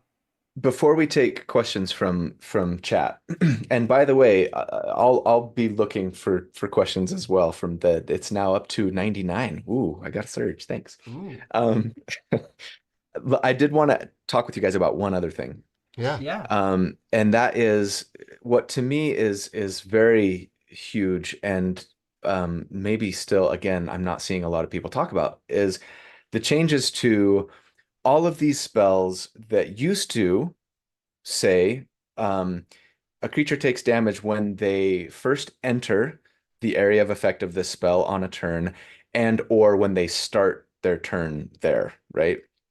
Hmm. And if you looked at the Sage Advice Compendium in particular, they talk about they have a big long section on these spells: Moonbeam, Cloud of Daggers, Spirit Guardians, these types of spells, right? And they very specifically say that like essentially if a creature is moved into the area, then they're going to take damage. So hurl away is the line, right, from the Sage Advice Compendium. And as a result, I think it really encouraged a lot of like builds where you would be forcing movement Hmm. from an enemy into whether pulling them into Spirit Guardians or pushing them into Cloud of Daggers or Moonbeam, etc. And then they would take damage when they first entered the area on a turn and at the beginning of their turn, right? Um, all of those spells, as far as I can remember, and there may be one that I'm missing, but all of those spells that show up in the player's handbook now, anyways, have had their wording changed, right? Where it's like they take damage when the spell effect area is like moved onto them, um, and or when they end their turn in the area. Yeah. And that so vastly changes how these spells work for characters. And not only does it encourage potentially, say, grappling, right? Or other ways to like slow or snare or like reduce an enemy's move speed to 0 so that they will stay in the area of effect and therefore take damage at the end of their turn. But more than that, I think it really changes the way that you could. So, for example, the build that I'm going to be working on now this week is going to be trying to sort of work around this, where you're doing a Spirit Guardians spell or something like it. Druids have a similar one now, though it's a 4th level spell, right? Um, and like if the creature takes damage like when you move them into the like when you run by them and get them in the area of your Spirit Guardians, they're going to take damage, right? Hmm. Hmm. And though that makes sense, I think logically. And initially when I first read that spell, I remember thinking, wait, it doesn't do damage like when I just like move these spirits into their Yeah. area. Like, Yeah. seems like they would take damage there. That makes sense logically. But I think the reason that they decided to not have that happen is because now that it does, like you could very easily say on your turn, move up so that you get a bunch of enemies in your spirit guardians, or maybe even just run around the battlefield, right? So that you go ping, ping, ping, ping, ping, and you hit everybody in your spirit guardians. Then hold your action, ready your action to on somebody else's turn later, run around the battlefield again and do damage to everybody a second time with spirit guardians. And all you really have to do is like move around the battlefield, right? Now, it's possible that that might be a bad faith reading. You could argue that, and some DMs might be like, "That's cheesy." No, but at the very least, it works as written. You It know what was I super mean? fun in Baldur's Gate 3. I It love doing was. that. You know the in the Shadowlands when Shadow respecking Shadowheart. But okay, I think it makes more intuitive sense for it to work that Yeah. way, Yeah. Hmm. right? That when you move over it, that it causes the damage. I think introduce like I saw a ton of players that thought that that was how the spells were supposed to work in Right. 2014. It was a common Right. rules mistake. Um, and I also think that ending in the spell is a more interesting gameplay decision than taking Sure. it automatically at the start of the turn. Yeah. So I think overall that makes a lot of sense. There's a couple spells where like it doesn't 100% make sense that you don't take damage from starting there, like you know, but I think it's a fine way to go forward. Does it curb a lot of the like ping pong, the force stuff a little bit? But I think the spells are still strong. Sure. Yeah, Yeah, I don't dislike it by any means. In fact, if I had to choose one way or the other, I'd choose the new way. yeah, But I do get a little worried that we're going to just see a lot of people playing clerics and taking spirit guardians and not really doing anything other than maybe like a healing word with their bonus action or something, you know what I mean? And just like run around the battlefield, ready my action to run around the battlefield again when it's someone else's turn or something like that so I can do the damage again. And maybe even some outlier shenanigans where it's like, okay, now my barbarian on his turn is going to grapple me, or maybe my maybe a monk character who can step of the wind and take somebody with them, right? When they get higher level anyways. Yeah. Yeah. And they're going to run around the battlefield with me too and just like do damage to everybody. And that's maybe at that point yeah, maybe we're bad faith, right? And I think it's that if silly, we see but a bunch of people doing that, I feel like that is a bad faith interpretation of the yeah, rule. And like if you're diminishing the fun at the table because you're messing with the rules, you're just being then sticky. yeah, that's not the way to yeah, play D&D. Sure. That's yeah. just my general And consensus. yeah, I agree.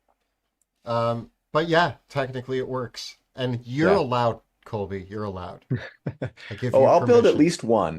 Yeah, Yeah, I'll always build at least one character that might be ridiculous, just to kind of say, yeah. hey, like here's a thing, and then you figure out if this is something that maybe you only play in a one shot, or Hmm. if you want to make it a longer term character concept, then be sure and talk with your DM and the other players at your table about it. Uh, we have a bunch of questions yeah. coming in. Yes, you I guys go first. I've got a couple as well. Yeah. Daniel Murray wants to know, really quick, lightning round, what favorite spell change? Conjure minor elementals. uh, Am I allowed to say I'm that? just gonna come in and say I like the conjure spell changes. I like that the summon spells are in the book, and the only reason why the conjure minor element, like the conjure spells, are still in the PHB for backwards compatibility.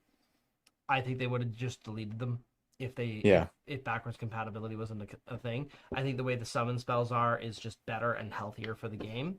I think the less things that we have having the players go into the monster manual to pick stats out, the better. I'm very surprised that polymorph didn't get similar treatment, Mm. and I'm kind of surprised that the moon druid is still also going into the monster manual.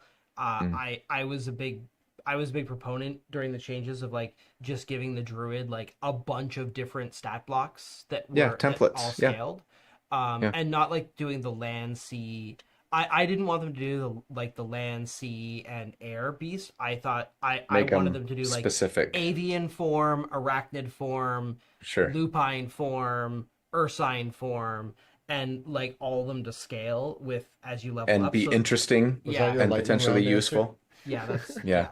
There you go. No No, such thing.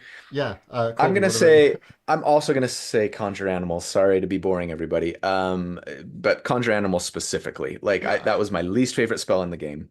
I think this is an And important topic of discussion that we shouldn't spend too much time on, but like, yeah, they're better. Yeah, It's yeah. better for the game. yeah. I Yeah. wish with conjure animals that they would have kept the playtest version of it, which was that they made an attack. Hmm. That was just different at least and interesting. Now it's a saving throw, like pretty much every other spell similar to it, but they don't take half damage on a save. And so it's like, ooh, that is a lot worse.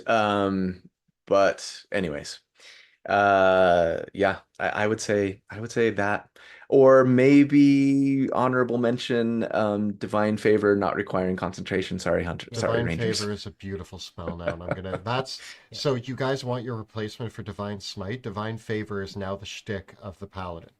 Mm. Yep. Mm. Yeah. Do you want to grab a question, Colby? Yes. Do you think you'll ever make your own third-party source book like the dudes did? I would love to see your take on balancing new species, subclasses, spells, and other character options. Thanks, Beast Slayer. Um, I think if I ever did a book, a third-party book, it would probably be something like some sort of, and I've talked with you guys about this before, some sort of like a big bad, BBEG, a book of, 50 BBEGs or something like that. Big bad bosses I'd buy it. where I'm Yeah. I'm taking sort of my favorite builds Nice.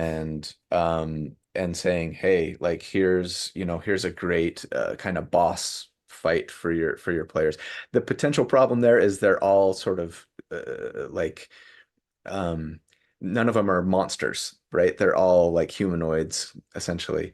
Of course you could take that, and so maybe part of that would not just be like a recreation of the character build that I did with cool artwork or whatever, but maybe some potential backstory ideas or plot hooks for them, and or Mhm. ways that you could turn them from a half elf to a different type of creature, something like that. I think that um sounds cool. Start oh, work. Start thanks. start start working on it. Beyond that, I think I have more passion for taking existing systems and playing with them and analyzing them than I do creating my own and Hmm. like world building around that and stuff like that. That's just maybe I think where my strength lies and Hmm. also my interest. That could change one day, I suppose. But yeah. I've seen a lot of the same question, so I think this one I can answer quickly. What would be your simple house rule fix for Hunter's Mark?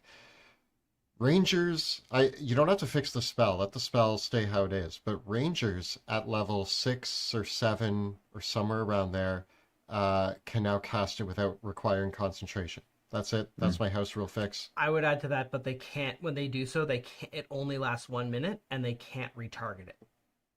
Hmm. Yeah, cool.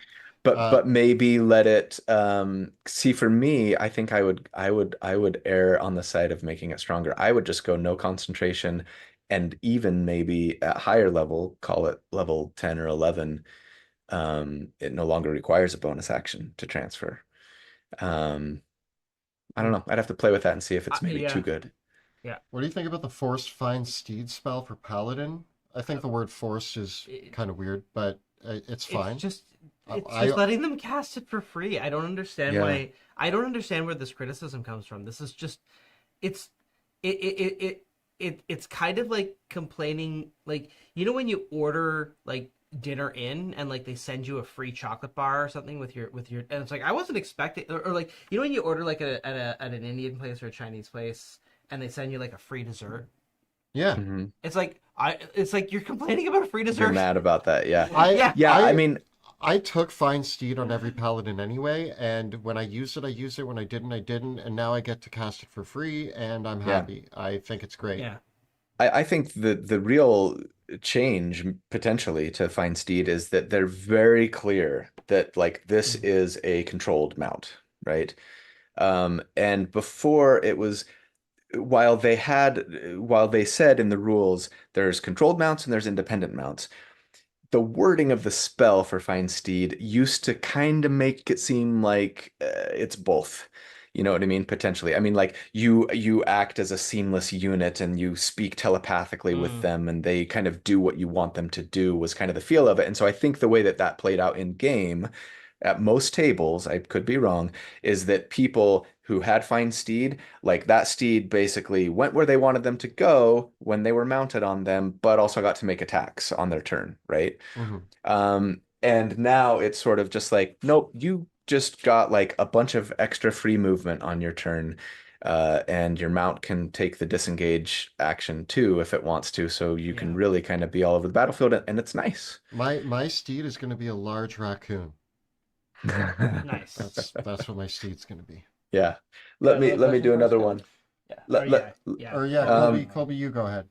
I do want to ask everyone, what is your favorite multi-class to make with the 2024 rules? I want to make a dance bard and warlock to preach my patron. Thanks, Wacky Warrior.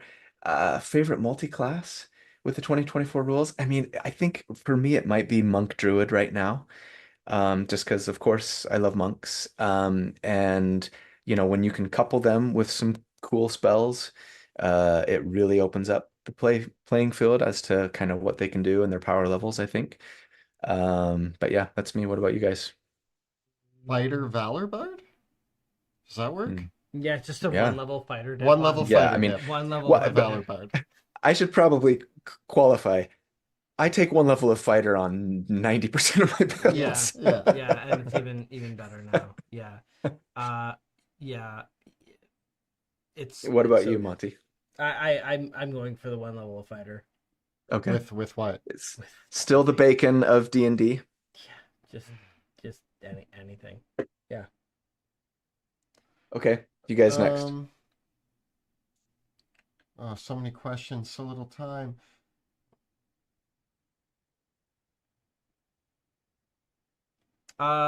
Someone's just asking. I'm gonna take this question, even though they just asked it. Question: Custom background with any ability scores as default. I'm just gonna go ahead and say, I Hmm. think it's very obvious how to customize a background. I think it's almost painfully obvious how to customize a Sure. background. Um, well, I miffed that the three sentences that are necessary in the rule book to tell you that you can customize a background aren't in the player's handbook. For all intents and purposes, my players will be allowed to fully customize Yeah, backgrounds. Yeah. +2 to Yeah, something, +1 to something else, or yeah. +1 to three things, although Take a probably skill, not. take a Take a proficiency, skill, take a take it, proficiency. take a feat. Well, Yeah, and and not only that, but they do have text in there on page 38 that says if you want to take an old background, you can, and you basically do exactly what you guys just yeah, said. And so I don't know why they couldn't have just said, if you want to take an old background or create your own, blah blah blah. Like here's what you do. You know what I mean? Um, so yeah, I do think that Mhm. most tables will be allowing one or the other, yeah. taking an old one or customizing, It if not both. But I could be wrong. yeah. Why do we Let me think? do Oh, one. yeah, go ahead, go ahead. Sorry. What do you think about the lack of support for archery builds and the lack of changes to range combat? So yeah, I mean, I don't know that. Well, okay, so I don't think Crossbow Expert itself got nerfed necessarily because they changed it so that you can still make a bonus action attack with hand crossbows. It's just that you can dual wield them now, right? Because Yeah. there's no ammunition or loading. The real problem potentially is no sharpshooter with the -5 to hit, +10 to damage. Um, Yeah. but but um, Great Weapon Master now works with longbows and heavy crossbows, right? It doesn't specify that it has to be melee. And so there's still, I think probably, depending on your build, the stronger ranged weapon user now is your longbow or your heavy crossbow user. And I like that a lot. because I think the fantasy for ranged weapon dealers is not having little hand Yeah, crossbow pistols. It's being Legolas. You know what I mean? yeah, it Yeah, Like, is. It's I always using the preferred the bow for it that. is. yeah, This is get out your Uh, longbow. Now you bow. can't bonus action attack with that longbow, and that's the potential problem. But to be fair, a great weapon master isn't great with polearm master anymore, right? Because you don't do that extra damage from great weapon master on anything yeah. but your attack action attacks. So, yes, I do think that generally ranged weapon users are probably going to be a little bit, at a disadvantage damage-wise than melee. I don't think that's a bad thing necessarily because you're gaining like defensiveness, right? Well, Being there able to there attack i- from there range is going to keep you safe. And so yeah, maybe there needs to be a give and take there. yeah. And the argument, of course, always is like, should a range damage dealer do as much damage as a melee damage dealer because Mhm. the melee damage dealer is accepting more risk, Yeah. right? Because they're up there in the front. I don't. I'm of the mind that every class, I my like hot take is that damage dealer should not be a role, and at a very high level, like every class, every specialization should be able to do as much damage, and we should create class identity not through how much damage somebody does, but how they do that damage. Um, Regardless, I think that ranged is fine. Um, I think that it does sting to lose sharpshooters -5 +10. At the same time, I don't. The -5 +10 feats, like old Great Weapon Master, old Sharpshooter, they were like, it was fun how interactive they were, but they definitely were overtuned, right? Mhm. Like they were a little, like they were strong. Yeah. And I feel like I I'm I would like more options for doing damage than just those, Yeah. right? That's what I would rather it be. I'm fine with ranged characters doing a lot of damage, right? I think that single target range damage has that sniper effect where, like, I've seen it in my games because I've had Jill playing a crossbow expert sharpshooter in 2014 where, like, she can just send 150 plus damage downtown to whatever the priority target is. And Yeah. that ability to just find out what the most, like, the target that needs to die and deliver the damage to it is really a strong element for ranged in general, and that it it does have it does change how you have to build encounters when you Yeah. have a very powerful range damage dealer. It does, because you just have to go, oh well, they're gonna paint the bullseye on the priority target and end it. So that's the hard thing from the balance perspective of a DM. And I don't like to be that DM that, like, is always shutting down the ranged character and making it hard for them to have fun. Right. I Right. I agree with most of what you said at the end there, but I actually do disagree that I don't think all classes should be outputting the same damage. I think that in a game where filling different roles is important, I think that Mm. having a damage dealer is valuable. And like if somebody decides to play a battlefield controller, if somebody wants to play the support or healer, these are important roles that don't necessarily mean that they should be putting out the same damage as the person who decides to go all in on damage dealing. That's my 2 cents on that. I think that like filling party roles, sometimes I don't care about being the damage dealer. I want to Right. be the person who makes the damage dealer better by doing something to the battlefield that improves the situation. I like casting hypnotic pattern or, being the grappler or something. And maybe the archers, so also having Jill play an archer at my table, she was the problem I had to deal with.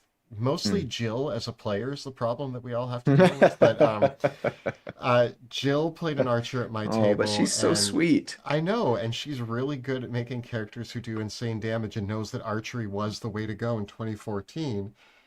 And so I actually think that it's okay that archery. So you had archery here, and you had dual wielding here. Right. And yeah, maybe we went too far, and I think it's now like this. But Yeah, that is it still might be. better than this. Sure. Sure. No, I agree with you. And I do like that dual wielding is now so very Yeah. viable. And in fact, depending on the build, depending on the level, et cetera, et cetera, et cetera. And I'm going to go into this actually on my video that comes out tomorrow. Um, dual wielding is going to be better in some situations than heavy weapon using. But heavy weapon using is still really good. And again, depending on the build, depending on your level. And so that's awesome. Like that's how it should be, right? There should be Hmm. some parity here where it's like, well, depending on how I want to build this character, I should do this or that, and both look good. And now I have to make a choice. And if it doesn't feel like there's a choice, then that's bad game design, right? Yeah. Um, do you guys want to do another question? I've got one more too. Monty, did you see one? Oh, we have so We have so so many many. Yeah. questions. We're not And going to yeah, be able to get sorry to to all of them. everyone who Yeah. we're not going to get to your questions. Yeah. Why don't you grab your one while we find another one? Okay. What feat would you say is the most improved in the player's handbook? It's hard to say which single one because they all I'm have +1 going stats. I'm going grappler Oh, yeah. because it was so bad Yeah, it was and so now bad. it's Yeah, really that's good. it. Yep, that's the answer. Yeah, sorry, I miffed on that. That is the objectively correct answer. Yeah, I Yeah, can't even argue with that. yeah, That's, yeah. I mean, just because not only is it a half feat now, but like you get to drag without taking damage or sorry, movement reduction. You get advantage on all of your attacks, which wait, that was a thing before, right? I don't know. Anyways, it's just it's really good. And kind of getting back to your point that you made earlier, Kelly, about like monks and grappling. Yeah, I think monks are all going to probably benefit from doing what jujitsu and judo as opposed to just kung fu. yeah. There's yeah, there's a So lot of potential. professional judo yellow belt. Um, I'm happy to see that. Yeah, You do know that yellow yeah. belt is like it's one above white belt. Like and that was when I was like 12. Hey, hey, that's way better than any belt I have. So Mm. So if what we you're got saying into is a I could judo take you in a fight, fight, you Colby. would absolutely destroy me. My little 12-year-old self knowing how to flip a person. I got you. That's right. Did you It's find all any about questions, Kelly? leverage. I found a lot of questions. A lot of people have questions that I feel like are very long answers. Yes, yeah, and a Uh, lot of people. It does sound like a lot of people are having some technical difficulties with D&D Beyond. We are not Hmm. D&D Beyond employees. We we cannot help you with your we D&D cannot Beyond fix your stuff. D&D Beyond It's issues. launch day. If you're coming to anything Uh, digital on launch day, Have you tried turning your computer off and turning it back on? have you yeah, tried turning D&D Beyond off off, completely? off and Okay, on. here's a Delete your question that I cookies. actually this is a good point of conversation. So the question from I'm gonna mess up your name. I'm sorry. Salilo. So well, I messed that up. Great. The question is, what do you think about the topple weapon mastery? Isn't it too strong? Extends the turn? And in terms of immersion, wouldn't it be stupid if every now and then opponents were knocked to the ground? I think this opens up a question about weapon masteries in general. I don't think topple's overpowered, and I actually think the weapons that do the topple condition, um, it makes sense that you're Yeah, knocking people to the ground. I actually think it's great. I love the weapon masteries. My favorite thing Same. Vex is and Nick. I like Vex and Nick. Though my again, I have my weird opinion on that, but I do love combining weapon masteries with battle master stuff, or when you can do like two effects at the same time, like Yeah. topple and push, Yeah. right? Because like the battle masters can do that. I think it's really cool when you're able to do those things. I really like. I'm gonna really like on Eldritch Knights being able to push someone with a push weapon mastery when you hit them with booming blade. I Yeah. also okay. It's gonna be This awesome. thematically, I love that heavy crossbows have the push weapon mastery. Yeah. I Yeah. love the idea of It's shooting a that dude with a punch. huge crossbow and they Yeah, go yeah, yeah, flying yeah. backwards. Yeah. Love that. Yeah. I can appreciate that the concern over like introducing lots of saving throws, every time you're making an attack. I do get that.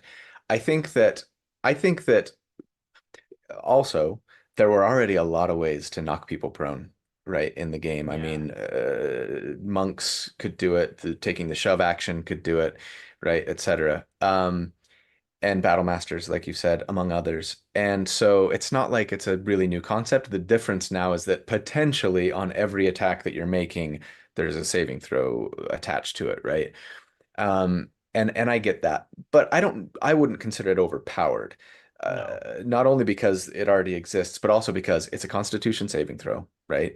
And you've got to take a specific weapon and have weapon mastery to get it. And you're going to be what are you giving up instead, right? Graze, cleave, It etc. actually isn't my first choice, and the builds that I would make that involve topple are relatively narrow. You might get Yeah. one at the table, Yeah. and maybe that's their thing. That's their I whole thing. I do think though that the fighter feature that lets you do push it's push, sap, or slow.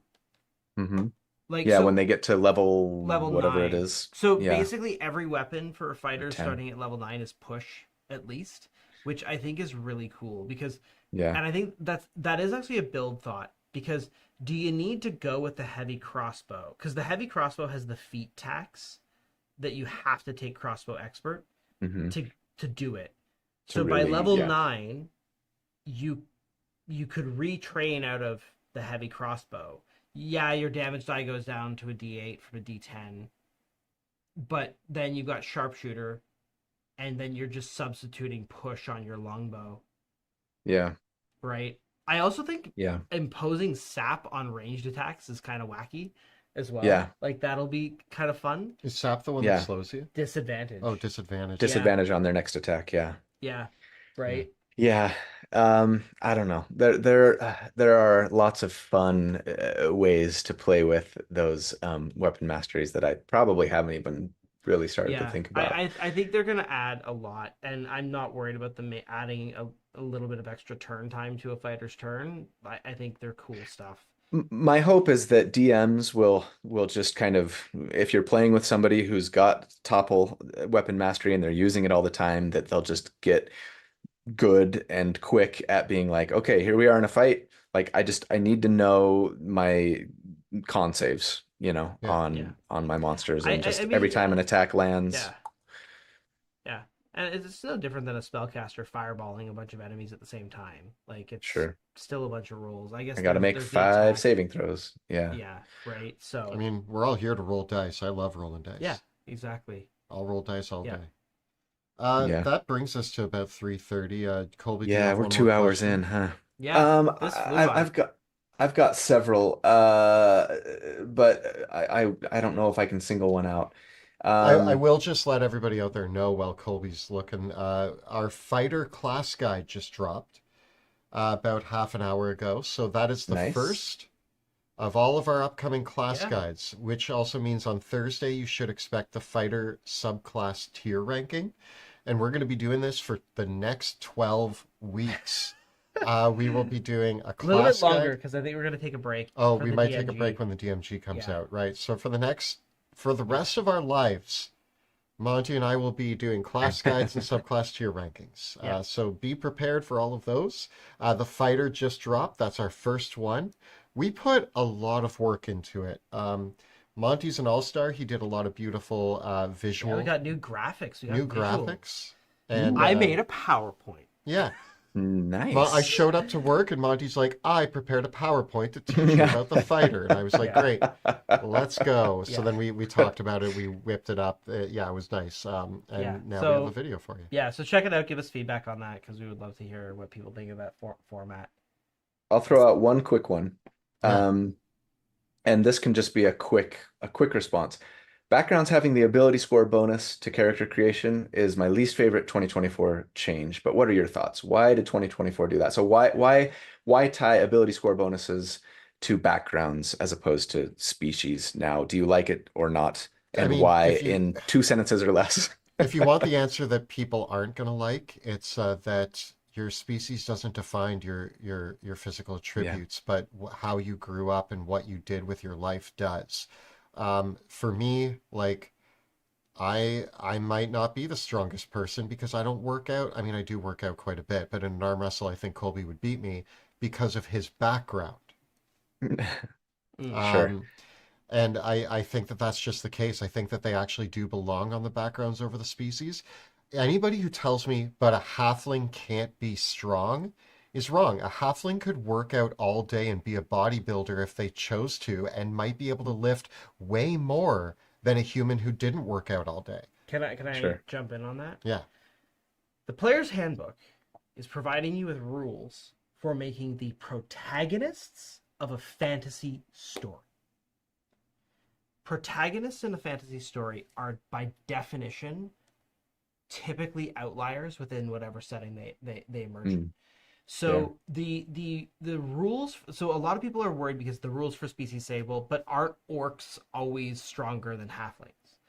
And what I would say to this is that at a population scale, yes, orcs in general might be stronger physically than halflings. But the strongest person in the world in a fantasy setting can be a gnome because it's a fantasy setting. Yeah. Right? And fantasy allows us to live out those what ifs, right? Like I always give the example of Pippi Longstocking for some reason. Sure. I don't know this example. Go Pippi ahead. Longstocking Yeah, is the she's strongest... like a skinny little girl. Yeah, she's like a skinny little redheaded girl, but she's super strong. Right. Right?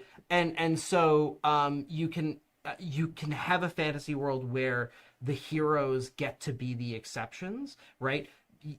And so also, like, I do think that, yes, unfortunately, Dungeons and Dragons has a legacy of biological essentialism, and that kind of that just decoupling that is fine, right? I can see, you know, we still have a lot of the traits in there. Like, dwarves are still super tough.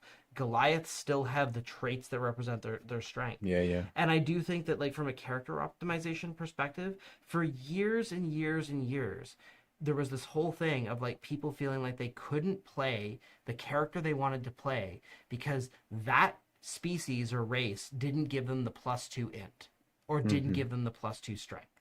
They felt like they couldn't play the character that they wanted to play. Right. And Or backgrounds they had to be an elf or you know, something had like to that. be that, and now you don't.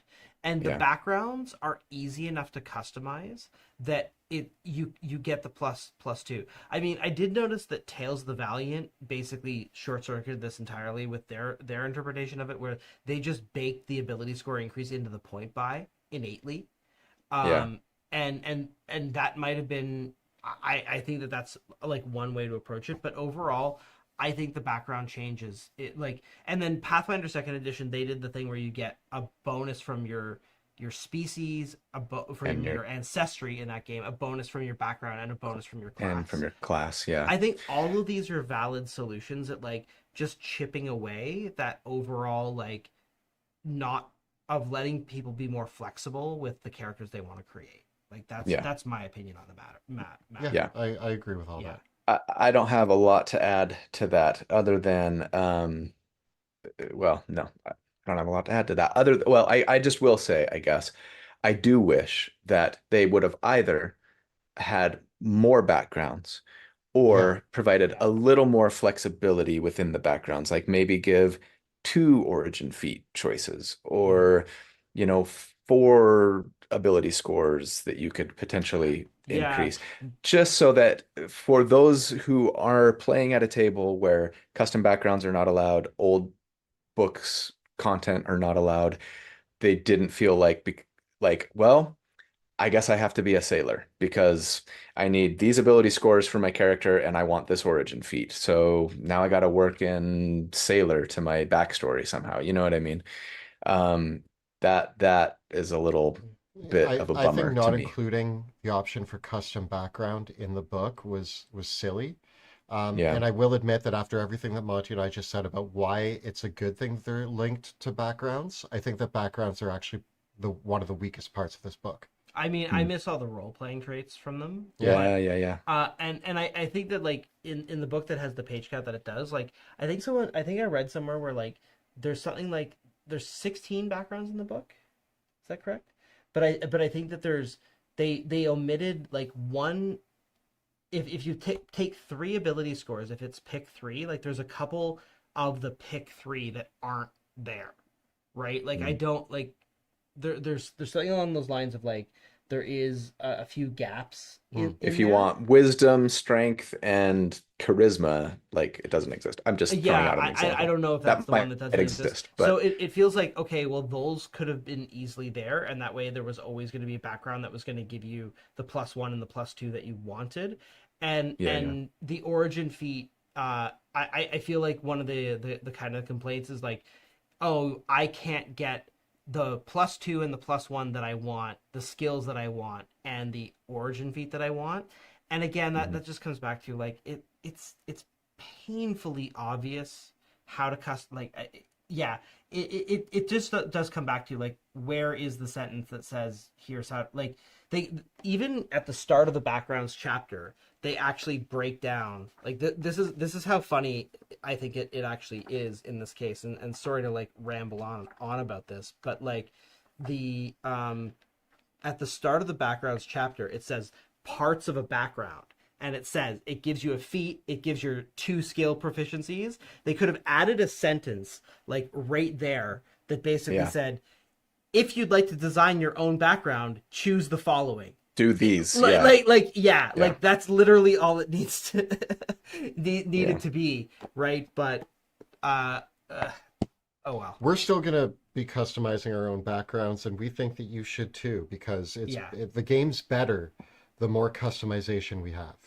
Yeah, I I agree. Everybody should be able to play the exact character that they want to play, and the closer the game gets to realizing that, the better. That's the thing.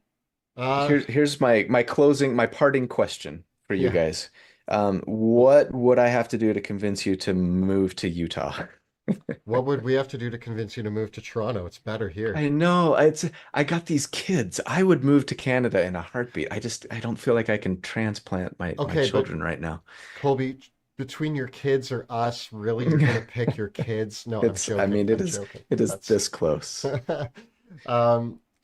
I'm probably not moving to Utah. I'm sorry. Yeah. I like It's being okay. Canadian. I know. Yeah, I'm- I mean, I maybe would too. maybe we could all agree on another another country that everyone can all move to. Let's all move Yeah, to let's- London.